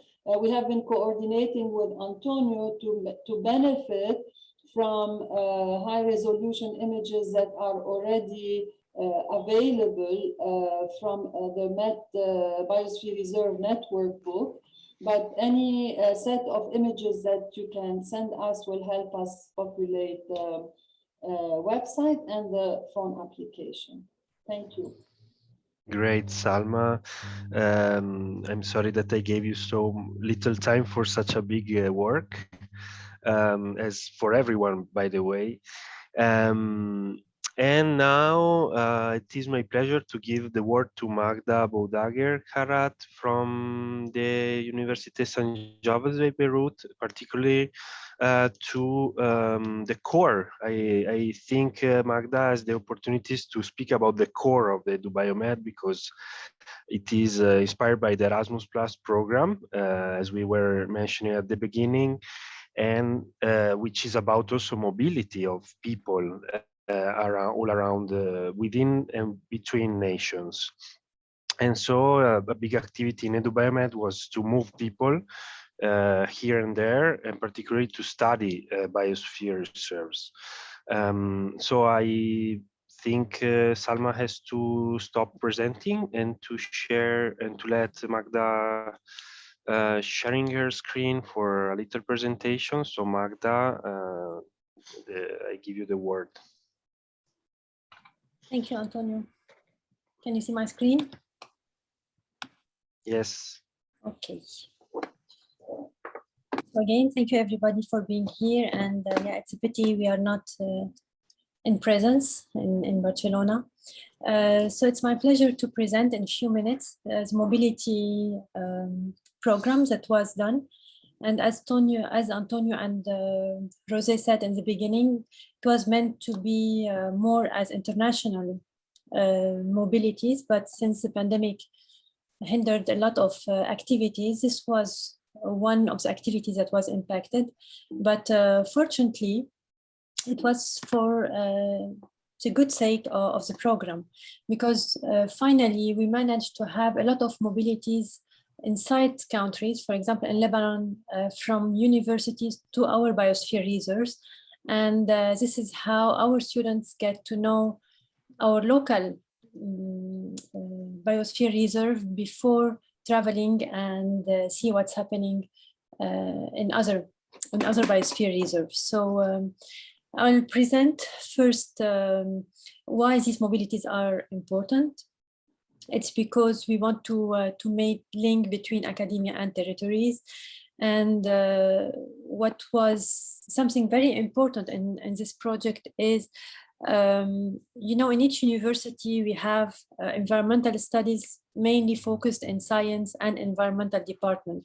But this was an opportunity to open and say to all students and different faculties members that environment is for everybody. So this is how we managed to involve people from the Faculty of Economy, from Pharmacy, and other departments. We also wanted to make Biosphere Reserve as our laboratories, our learning laboratories. And this is somehow a nice opportunity to bring students to know these laboratories, and also for professors to seize this opportunity and have hands-on activities.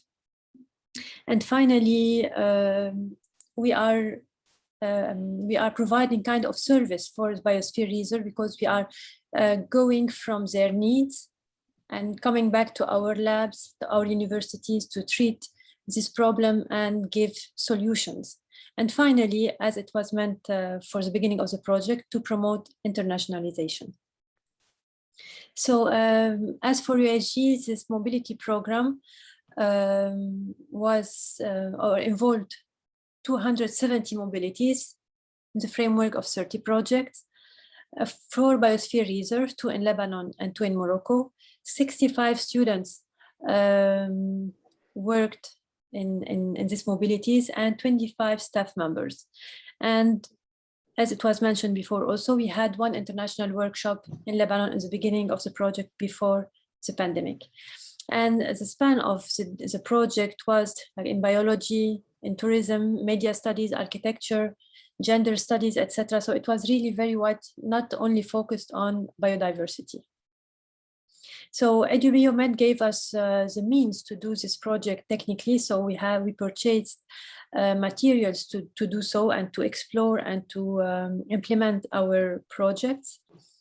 And if you want to know more about all of them, because I will not have the time to detail them, you can just visit this Edu-BioMed EU News, and each mobility was reported in a nice way, journalistic way, in an article that you can visit and read.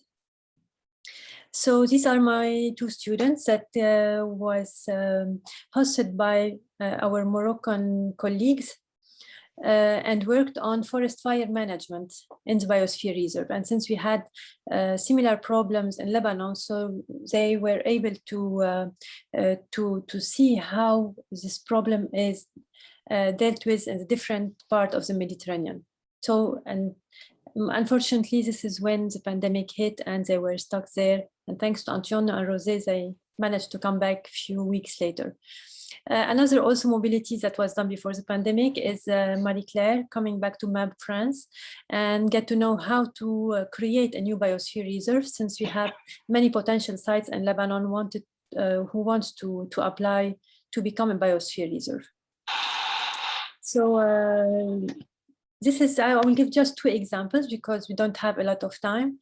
About examples what we did in biosphere reserves. This one is in Jabal Musa. So we wanted to create, with the management of Jabal Musa, a new trail focusing on discrete form of life, like ferns and bryophyte, like mosses. And so we developed with scientific knowledge, but also with students from audiovisual study at St. Joseph University, who used macro lenses and developed small video about this life, and this will be featured in the website and in the hosting place at the Biosphere Reserve.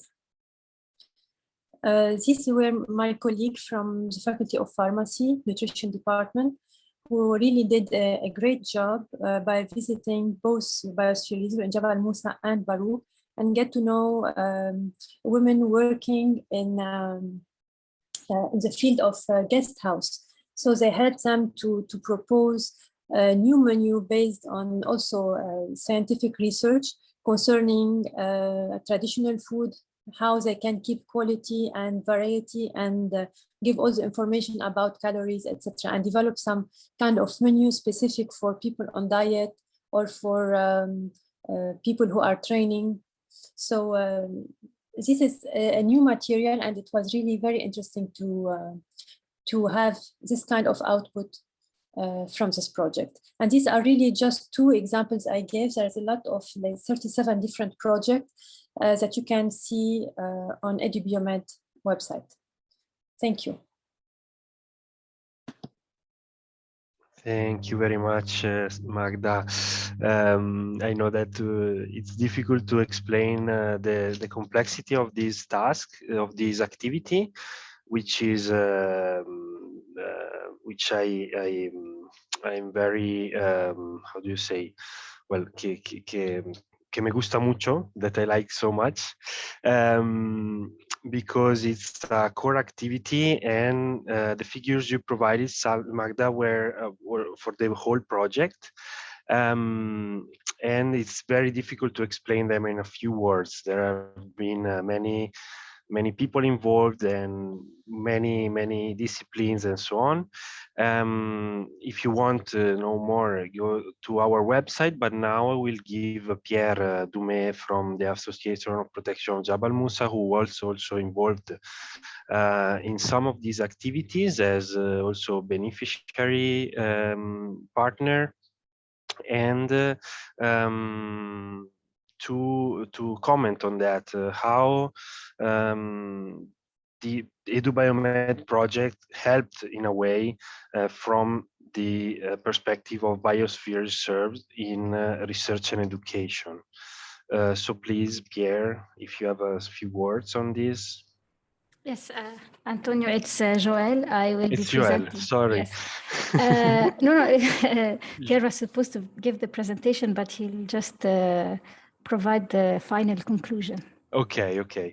Joël is also from the Association of Protection for the Protection of Jabal Musa, so an NGO dealing with the MAB program. So please, Joël. Yes, I'll present very briefly the association first.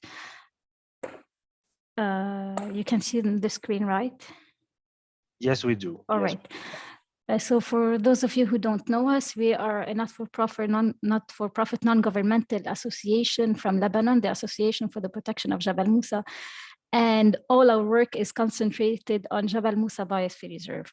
Our mission, of course, it's conservation of the natural and cultural heritage of Jabal Musa, but it's also, as is the case of other biosphere reserve, the achievement of the local sustainable development through empowering of local communities, and most of all, building effective partnerships with local and international stakeholders to achieve those both goals.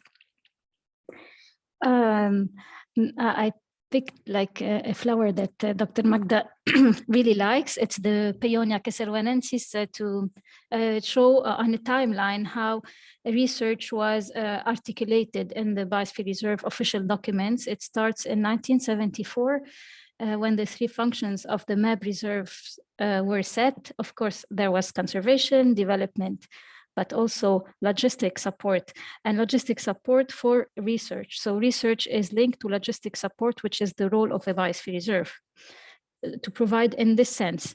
And then 20 years later, almost 20 years later, there comes the civil strategy, and it's even better detailed, the role of research. They particularly say in the goal 3, we have to use the biosphere reserve for research, monitoring, education, and training.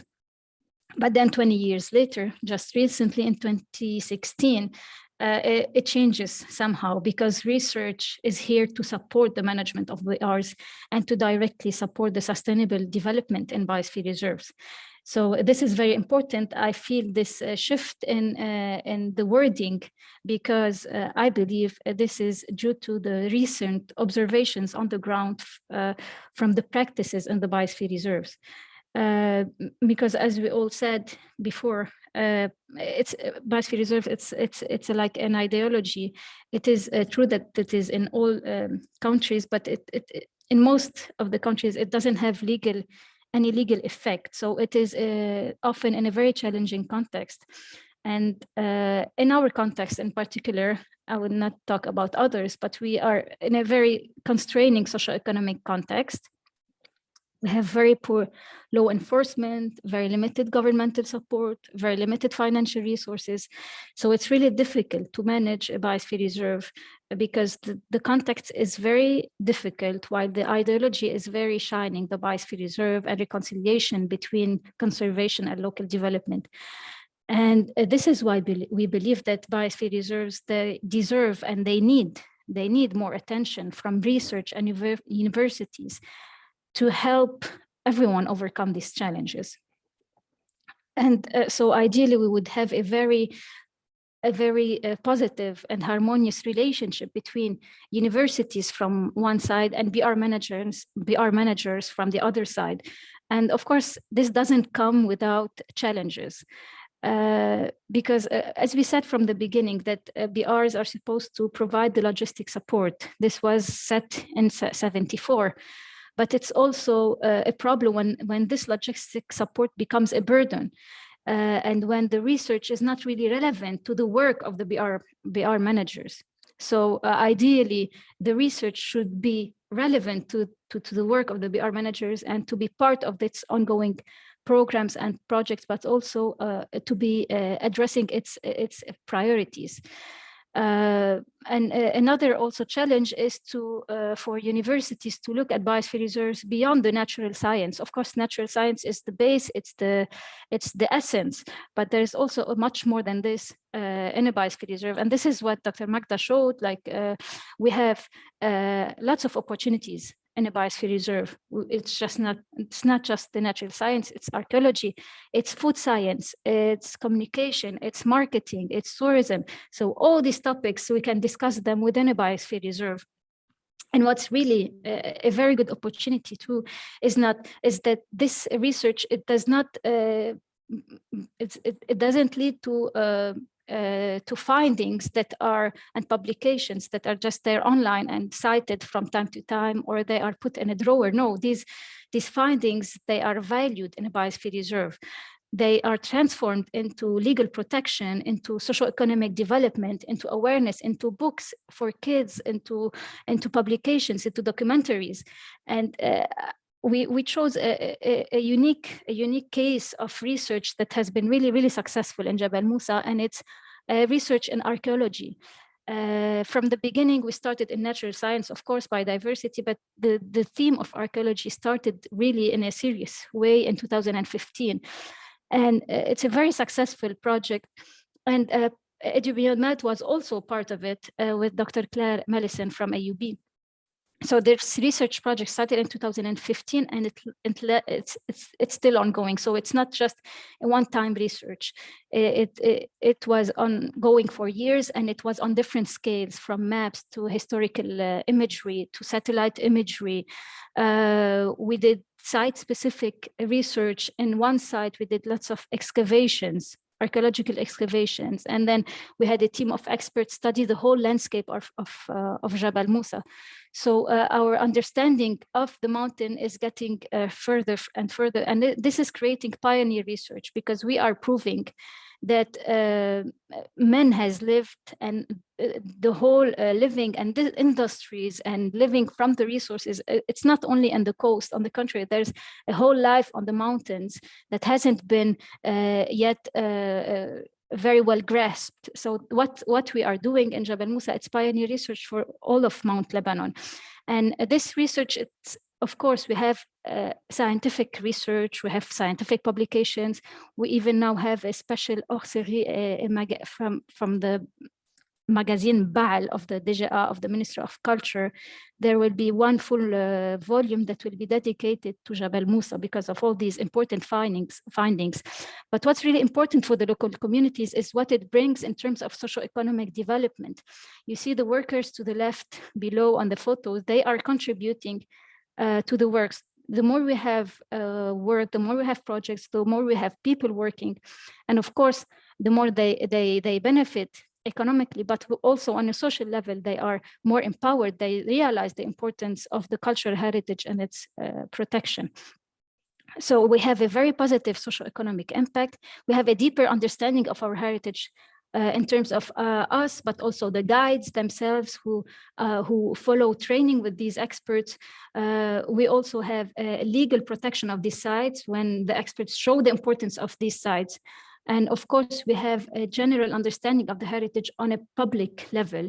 We have documentaries being edited. We have an exhibit that was done, and we're also planning on doing a museum of all these findings and the finds from Jabal Musa. So this is a particularly successful project that is ongoing, and Edu-BioMed was part of it. And from this experience, we can have some conclusions, from Edu-BioMed and this research project in particular. that we can have a harmonious and long-term relationship between BR managers and researchers. And there are two conclusions on two levels. On the level of the Biosphere Reserve, ideally we would have a scientific committee that is part of the Biosphere Reserve governance. It's not, a one-time thing that the researcher comes and then they leave for a reason, for lack of funding. No, it's someone that is present all the time and that contributes to the governance of the Biosphere Reserve, and they translate the scientific findings into real actions that can be incorporated in the Biosphere Reserve's activities and action plans. And at the same time, this is how they can support the BR management in being more participative and in responding to the socio-economic and very difficult context, while of course balancing between this socio-economic context and the conservation concerns at the same time. So ideally, this scientific committee would have a core role within the governance of the Biosphere Reserve. And on a regional level, our hope after this project and the experience, the wonderful experience we've had with the various partners within the project, is to have a network that joins on a Mediterranean level, of course, that join together Biosphere Reserves with universities who are interested in contributing to the sound management of the Biosphere Reserves. And the partners that we have are excellent partners, of course, and we can only think of UNIMED to take this network further, or to create it and to orchestrate it in a way. So this is my last slide. Pierre will be giving the last concluding remarks. Thank you. Yeah, just thank you, Joël. Antonio, I'm just going to say to end this that, can you hear me? Yes. I'm just going to say that the Mediterranean is a hotspot. It's a hotspot for so many things, biodiversity and culture, but it's also a hotspot for poverty and refugees and constant political upheaval. So what we need to take away from this project is some deliverables. And we can see two important deliverables. One is a lively and continuing relationship with universities that are so concerned with the Mediterranean. And number two is to take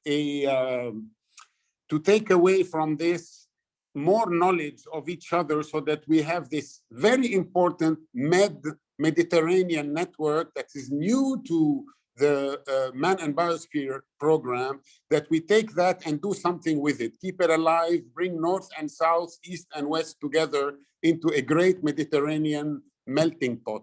And I hope that's the main result of this Edu-BioMed project. Thank you, Pierre. Thank you.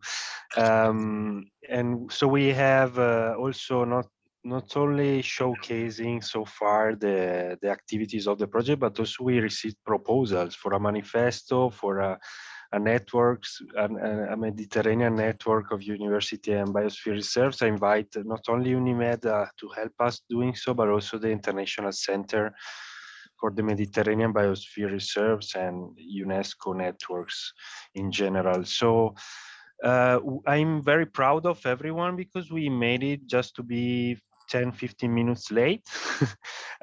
So I asked Bruno to gain a little more time, to open, also to have space to open the floor to the audience, and for a few concluding remarks, maybe from Noeline or anyone who wants to intervene later. But Bruno has to tell us the experience also in producing an ebook with contribution from different partners and professionals in the field. So Bruno, you will speak French, right? Oui, for the interpreter. Okay, so interpreter, you have to switch again. So Bruno, thank you. You can go. Oui, bonjour. Merci Antonio de me donner la parole. Je m'appelle donc Bruno Romani, je suis économiste, chercheur, directeur de recherche à l'IRD, l'Institut de recherche pour le développement. Et je fais partie de l'équipe rattachée à Aix-Marseille Université du projet Edu-BioMed. Beaucoup de choses ont été dites, donc je vais essayer d'aller vite, comme Antonio me l'a demandé, pour vous présenter en mon nom, mais pas uniquement. Je parle au nom d'Angela Barth, qui est professeur dans le domaine des sciences de l'éducation à Aix-Marseille Université. Et puis, je parle également au nom de Catherine Sibien, qui est directrice du comité français du programme MAB, qui anime donc le réseau national des réserves de biosphère en France et qui est également en charge d'un un master sur les réserves MAB qui est basé à Toulouse. Et enfin, elle préside le conseil scientifique du parc national de la réserve de biosphère des Cévennes. Et donc, moi-même, nous nous sommes occupés de la coordination d'un projet d'ouvrage, d'un projet d'e-book, que j'ai le plaisir de vous présenter aujourd'hui, qui est un support, en fait, qui se veut être un support de partage de la recherche, des données de la recherche et des données venant du terrain, pour justement alimenter à la fois les réflexions des étudiants au niveau des différents MOOC qui ont été présentés, mais également les réflexions des gestionnaires de réserves de biosphère. Donc, on a produit un ouvrage ouvert, libre de droit, de 225 pages, qui réunit une cinquantaine de contributions, enfin 50 auteurs plutôt. C'est des auteurs qui sont tous membres du programme de recherche. Et cette organisation de l'ouvrage nous a permis d'avoir deux grandes parties, en fait, 16 chapitres au total, organisés en deux grandes parties. Une première partie qui traite plutôt des aspects juridiques, organisationnels, et lié aux questions de recherche et d'éducation autour des réserves de biosphère, et une seconde partie très intéressante qui présente un certain nombre d'études de cas. Donc, je vous présente rapidement la table des matières de cet ouvrage, avec quelques illustrations pour que vous voyez un petit peu la diversité des supports et des propositions qui ont été faites. Nous avons une première introduction assez générale de l'ouvrage et puis un certain nombre de présentations assez générales sur les rapports homme-nature, sur les représentations au sein des réserves de biosphère. C'est un article intéressant que j'ai illustré à droite, sur justement les évocations des réserves de biosphère auprès d'un certain nombre de publics étudiants. C'est un travail qui a été coordonné par les collègues de l'Université de Rabat qui se sont déjà exprimés. Donc différentes contributions, vous voyez. Et puis Bruno, sorry if I interrupt you, but I think we are not seeing the slides, but we see just the PowerPoint. I mean, you're not scrolling the slides in our screens. Ok. Est-ce que c'est mieux comme ça? Attendez, je vais essayer de repartager mon écran. Si je ne suis pas en plein, si je suis pas en... Now I think yes, it works because I see your mouse. Exactly. Now, yes, yes. now it works. It's okay for you? Yes. Donc, voilà pour la première partie. Un certain nombre de contributions, vous en avez 5 dans cette première partie. Et puis, la deuxième partie qui est vraiment la partie riche d'études de cas sur les différentes réserves de biosphère sur lesquelles qui ont été membres de ce programme. Donc, la réserve de biosphère du Mont Ventoux, le Mont Cenis dont on a déjà parlé, avec différentes contributions. Une contribution sur la réserve de Minorque, qui n'était pas au centre du projet, mais qui donne des illustrations. 2 contributions sur le Jabal Musa, dont on vient d'entendre parler largement à travers les propos précédents. Une contribution très intéressante aussi sur l'Arganré. L'Arganré est une des réserves de biosphère au Maroc qui a mobilisé beaucoup de chercheurs depuis de nombreuses années, et ces chercheurs ont pu, à travers le programme Edu-BioMed, partager, en tout cas mettre en discussion les résultats de leurs travaux, notamment autour de l'huile d'argan des coopératives féminines. C'est une réserve intéressante, une réserve très importante au niveau politique, hein, comme ça a été mentionné par la directrice du programme Unesco, qui est la réserve l'ARBIM, la réserve de biosphère intercontinentale de la Méditerranée, qui est donc à cheval sur l'Espagne et le Maroc.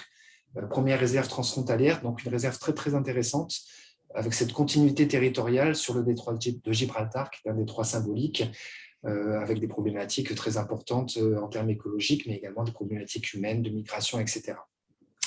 Donc, c'est une couverture importante des différentes réserves de biosphère qui est offerte dans cet ouvrage. J'ai sélectionné deux illustrations, hein, je ne peux pas bien entendu, je n'ai pas le temps de vous présenter toute la richesse des contenus, mais deux illustrations qui me semblent intéressantes. Un premier travail qui a été fait autour des évocations sur les mots de la réserve de biosphère dans le cadre de l'ARBIM, justement.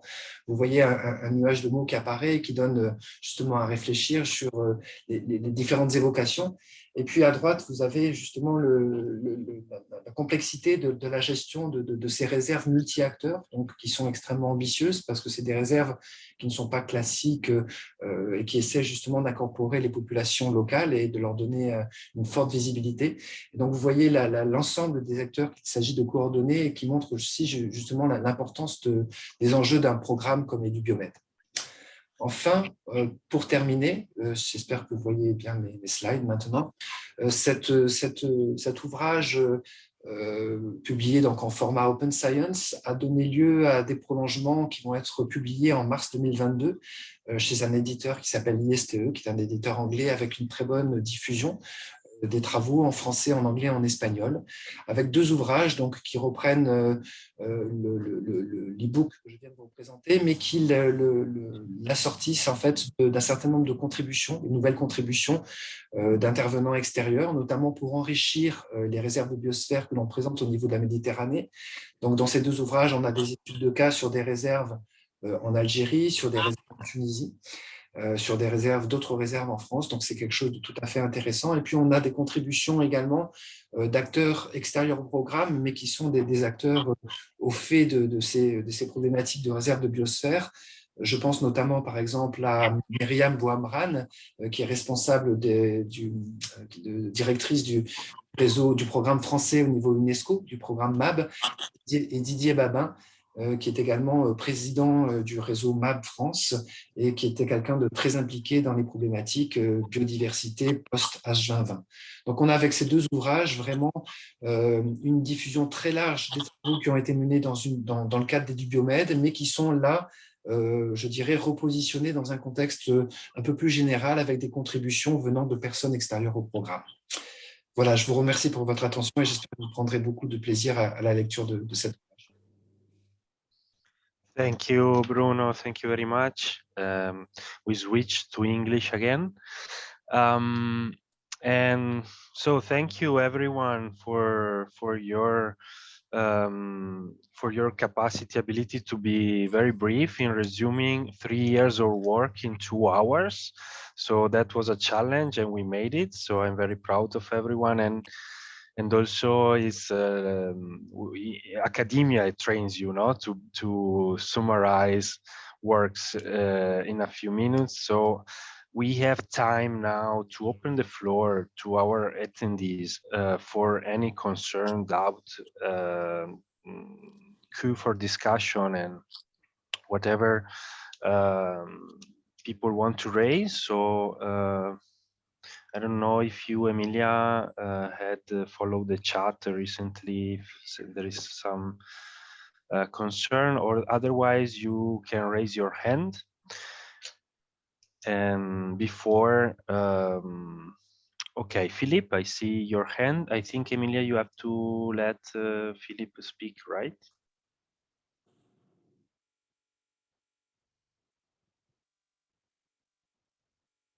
I think she did. Philip?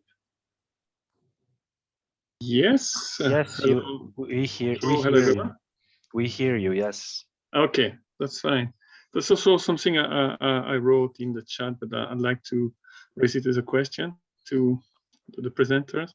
I'm very impressed by the number of tools and research which is ongoing on Biosphere Reserve. That's as Noeline said, that's how we want to see the network being used and serving the Mediterranean region.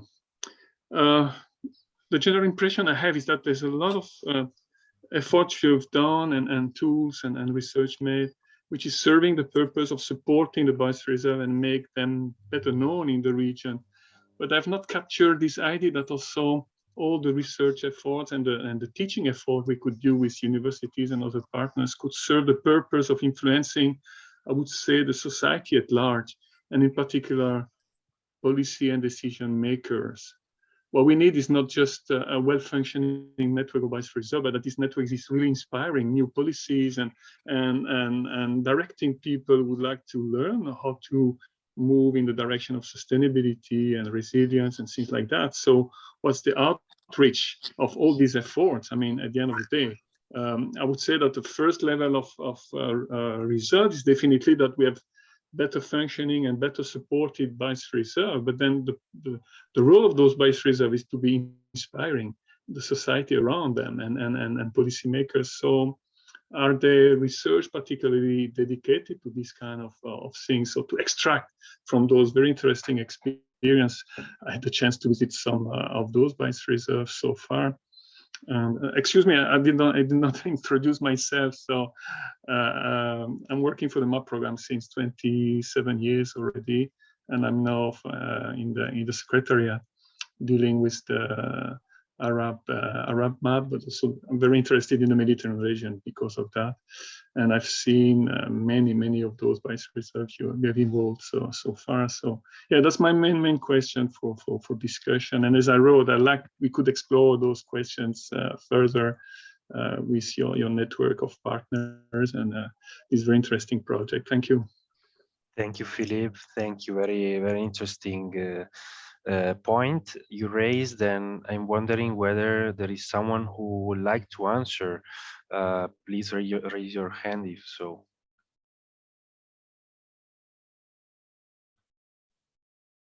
Nobody?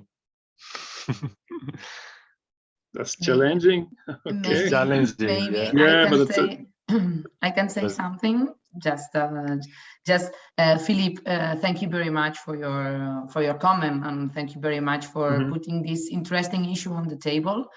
As an Erasmus Plus project, of course, our main objective, it's not just to produce these policies or so on, but as I mentioned in my presentation, one of the outcomes of the project is to provide a policy recommendation, not only for UNESCO. So this is why we have the presence here of the head of UNESCO program, but also to provide recommendation for the national committees of UNESCO in Morocco and Lebanon too.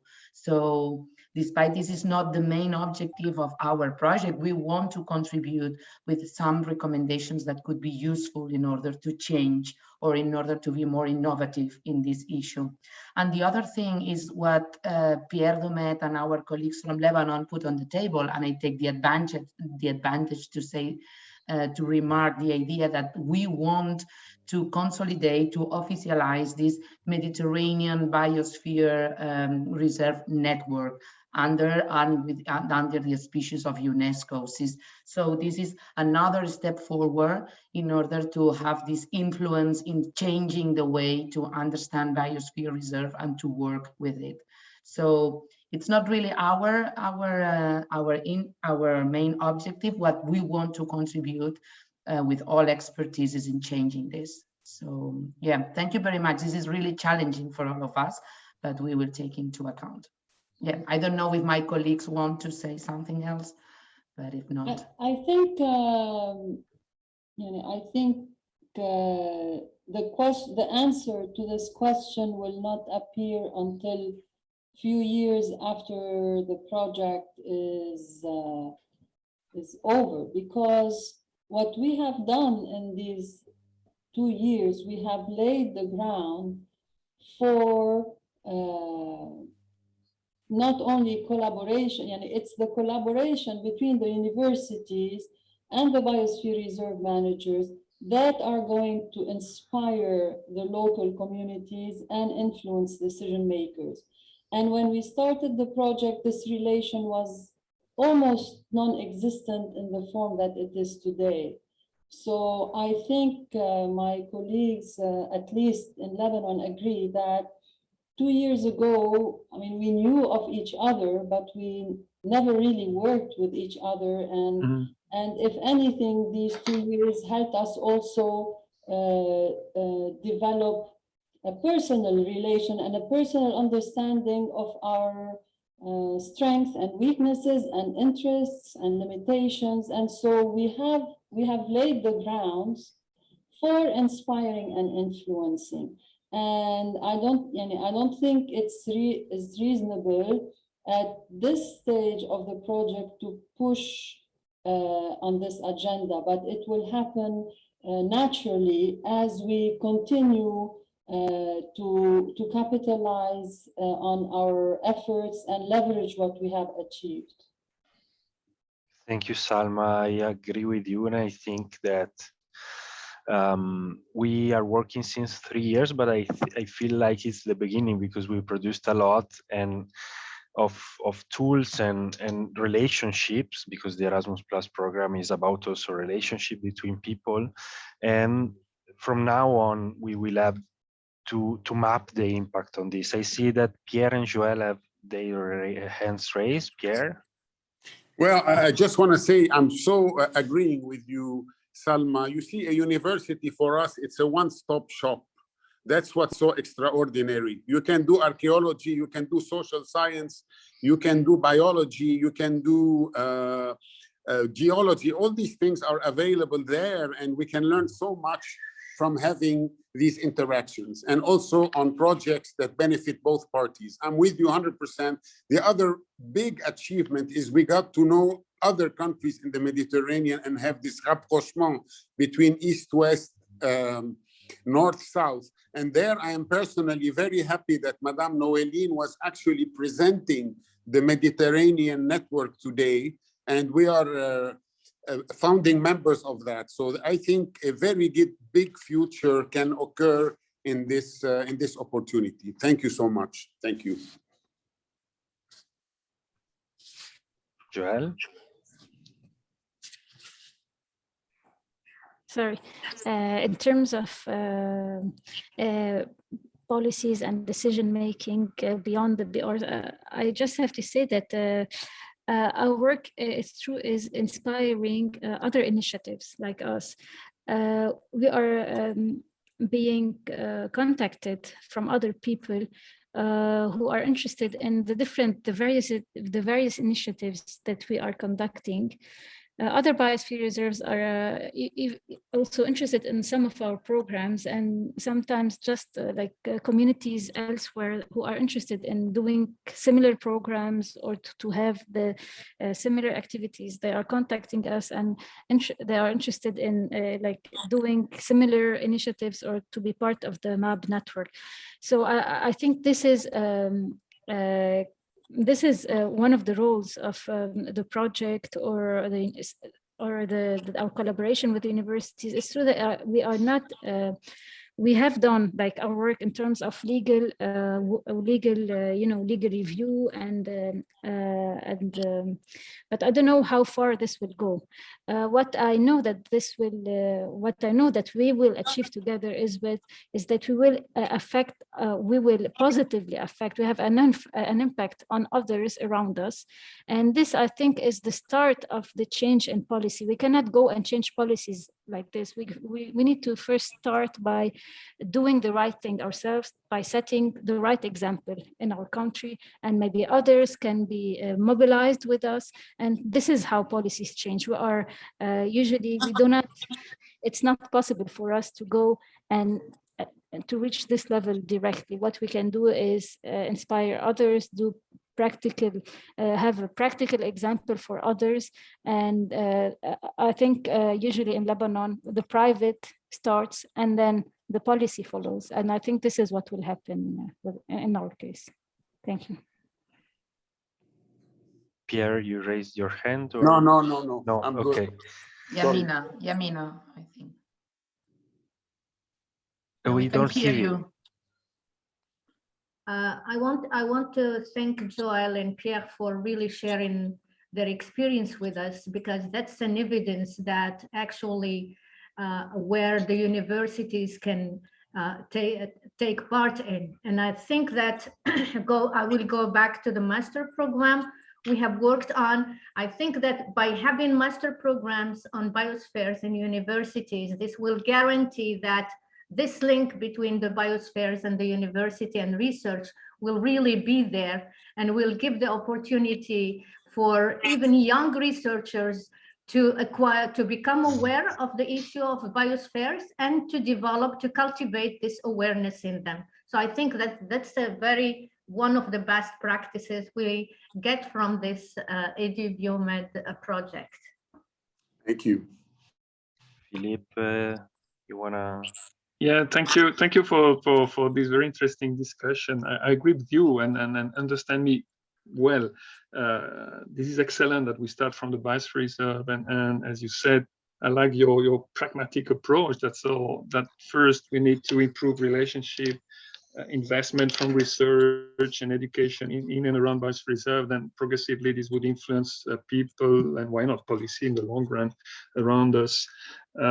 Say this about what you said now about the master courses, and I think it would be interesting to explore another tool of UNESCO, which is UniTwin. So having UNESCO chairs, those who are delivering those masters could be definitely recognized as UNESCO chairs, and then the UniTwin is the network around the Mediterranean of those chairs.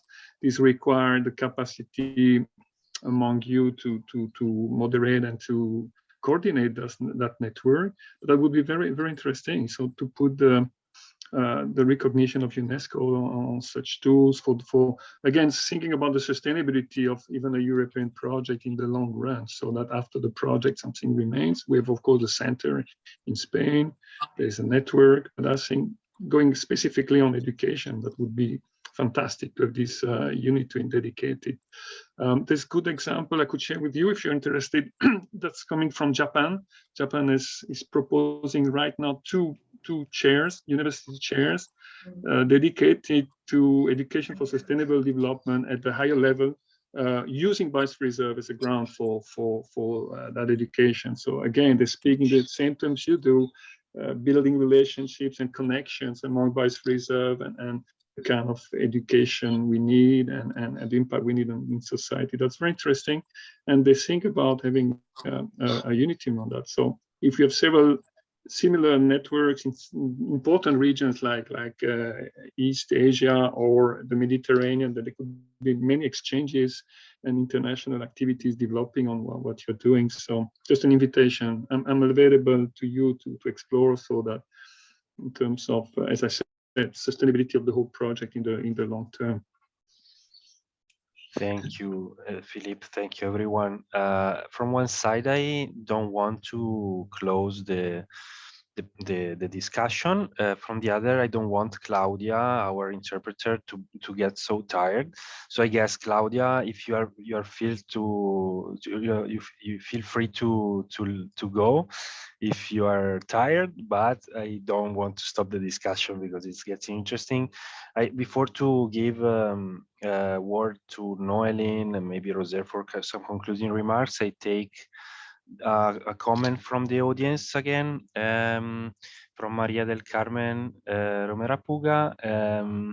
Qu'en pensez-vous que tous ces excellents matières produits peuvent effectivement atteindre et être utilisés par les acteurs de réserve de biosphère à l'intérieur et à l'extérieur de Edu-BioMed?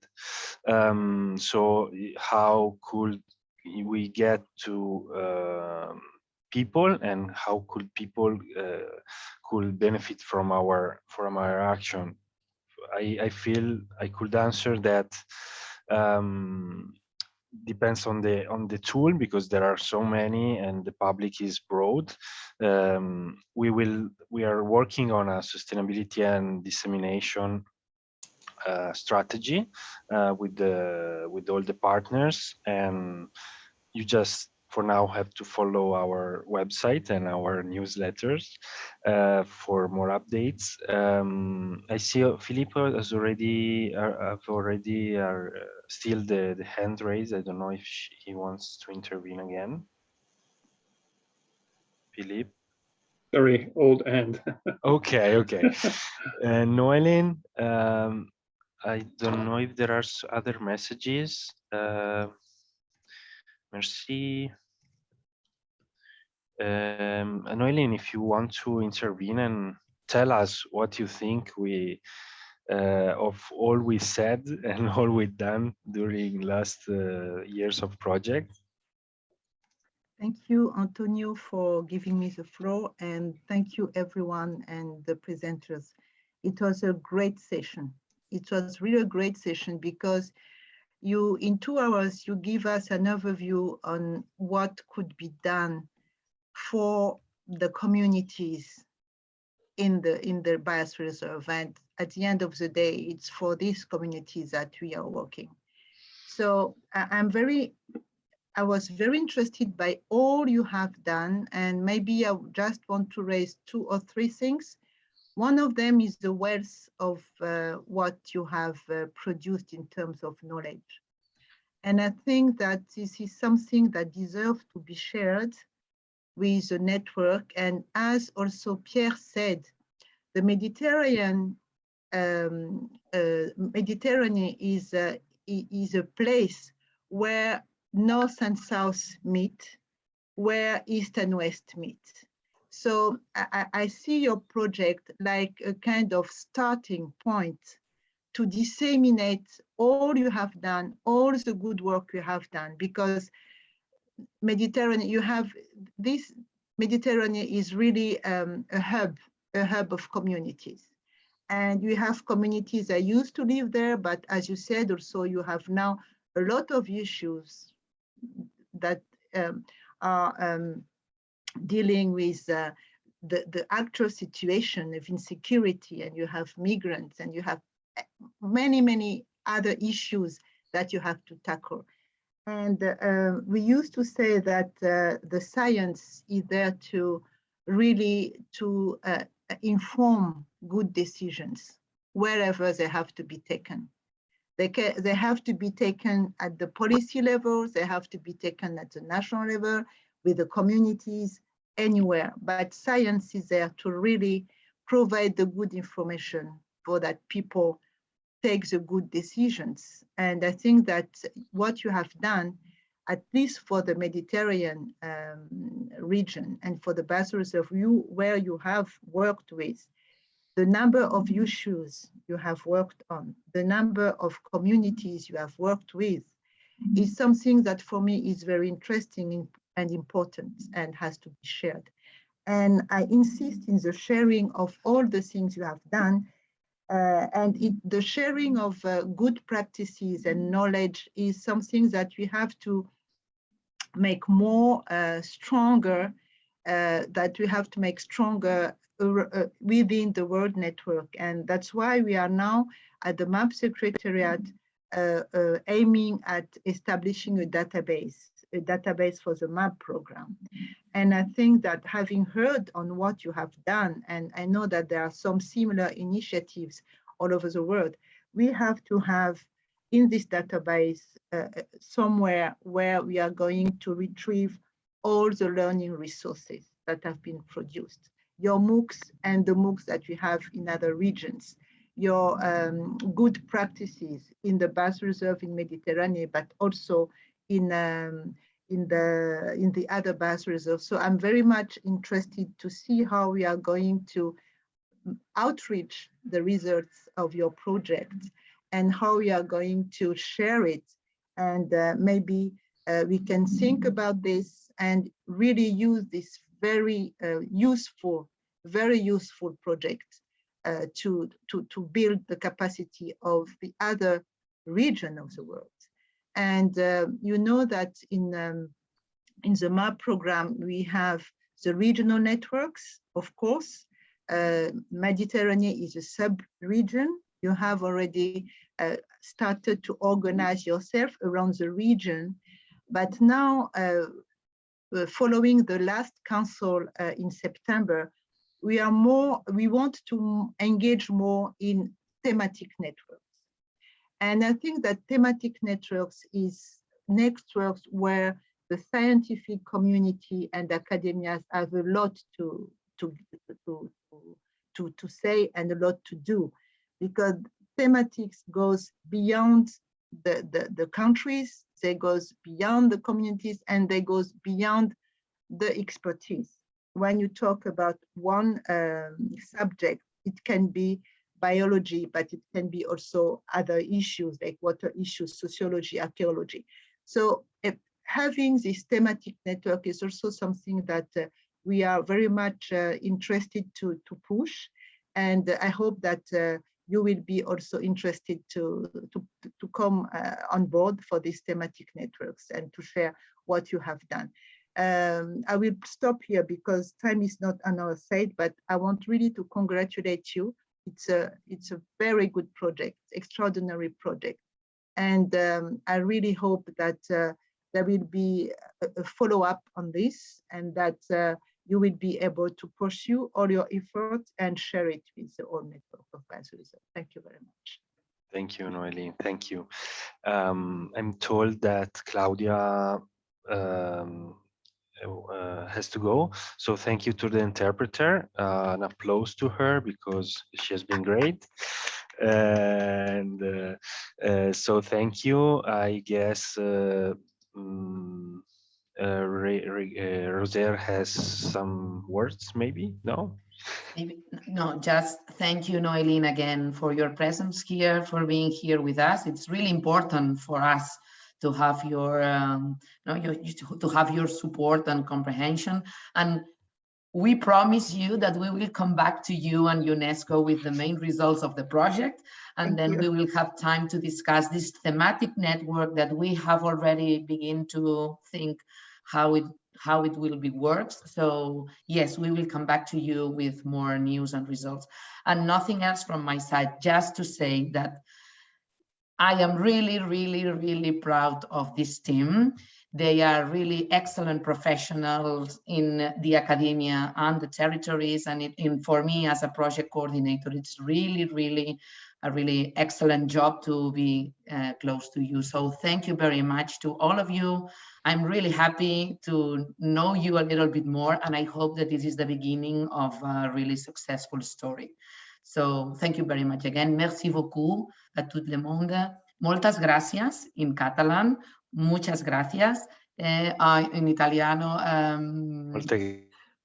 Molte.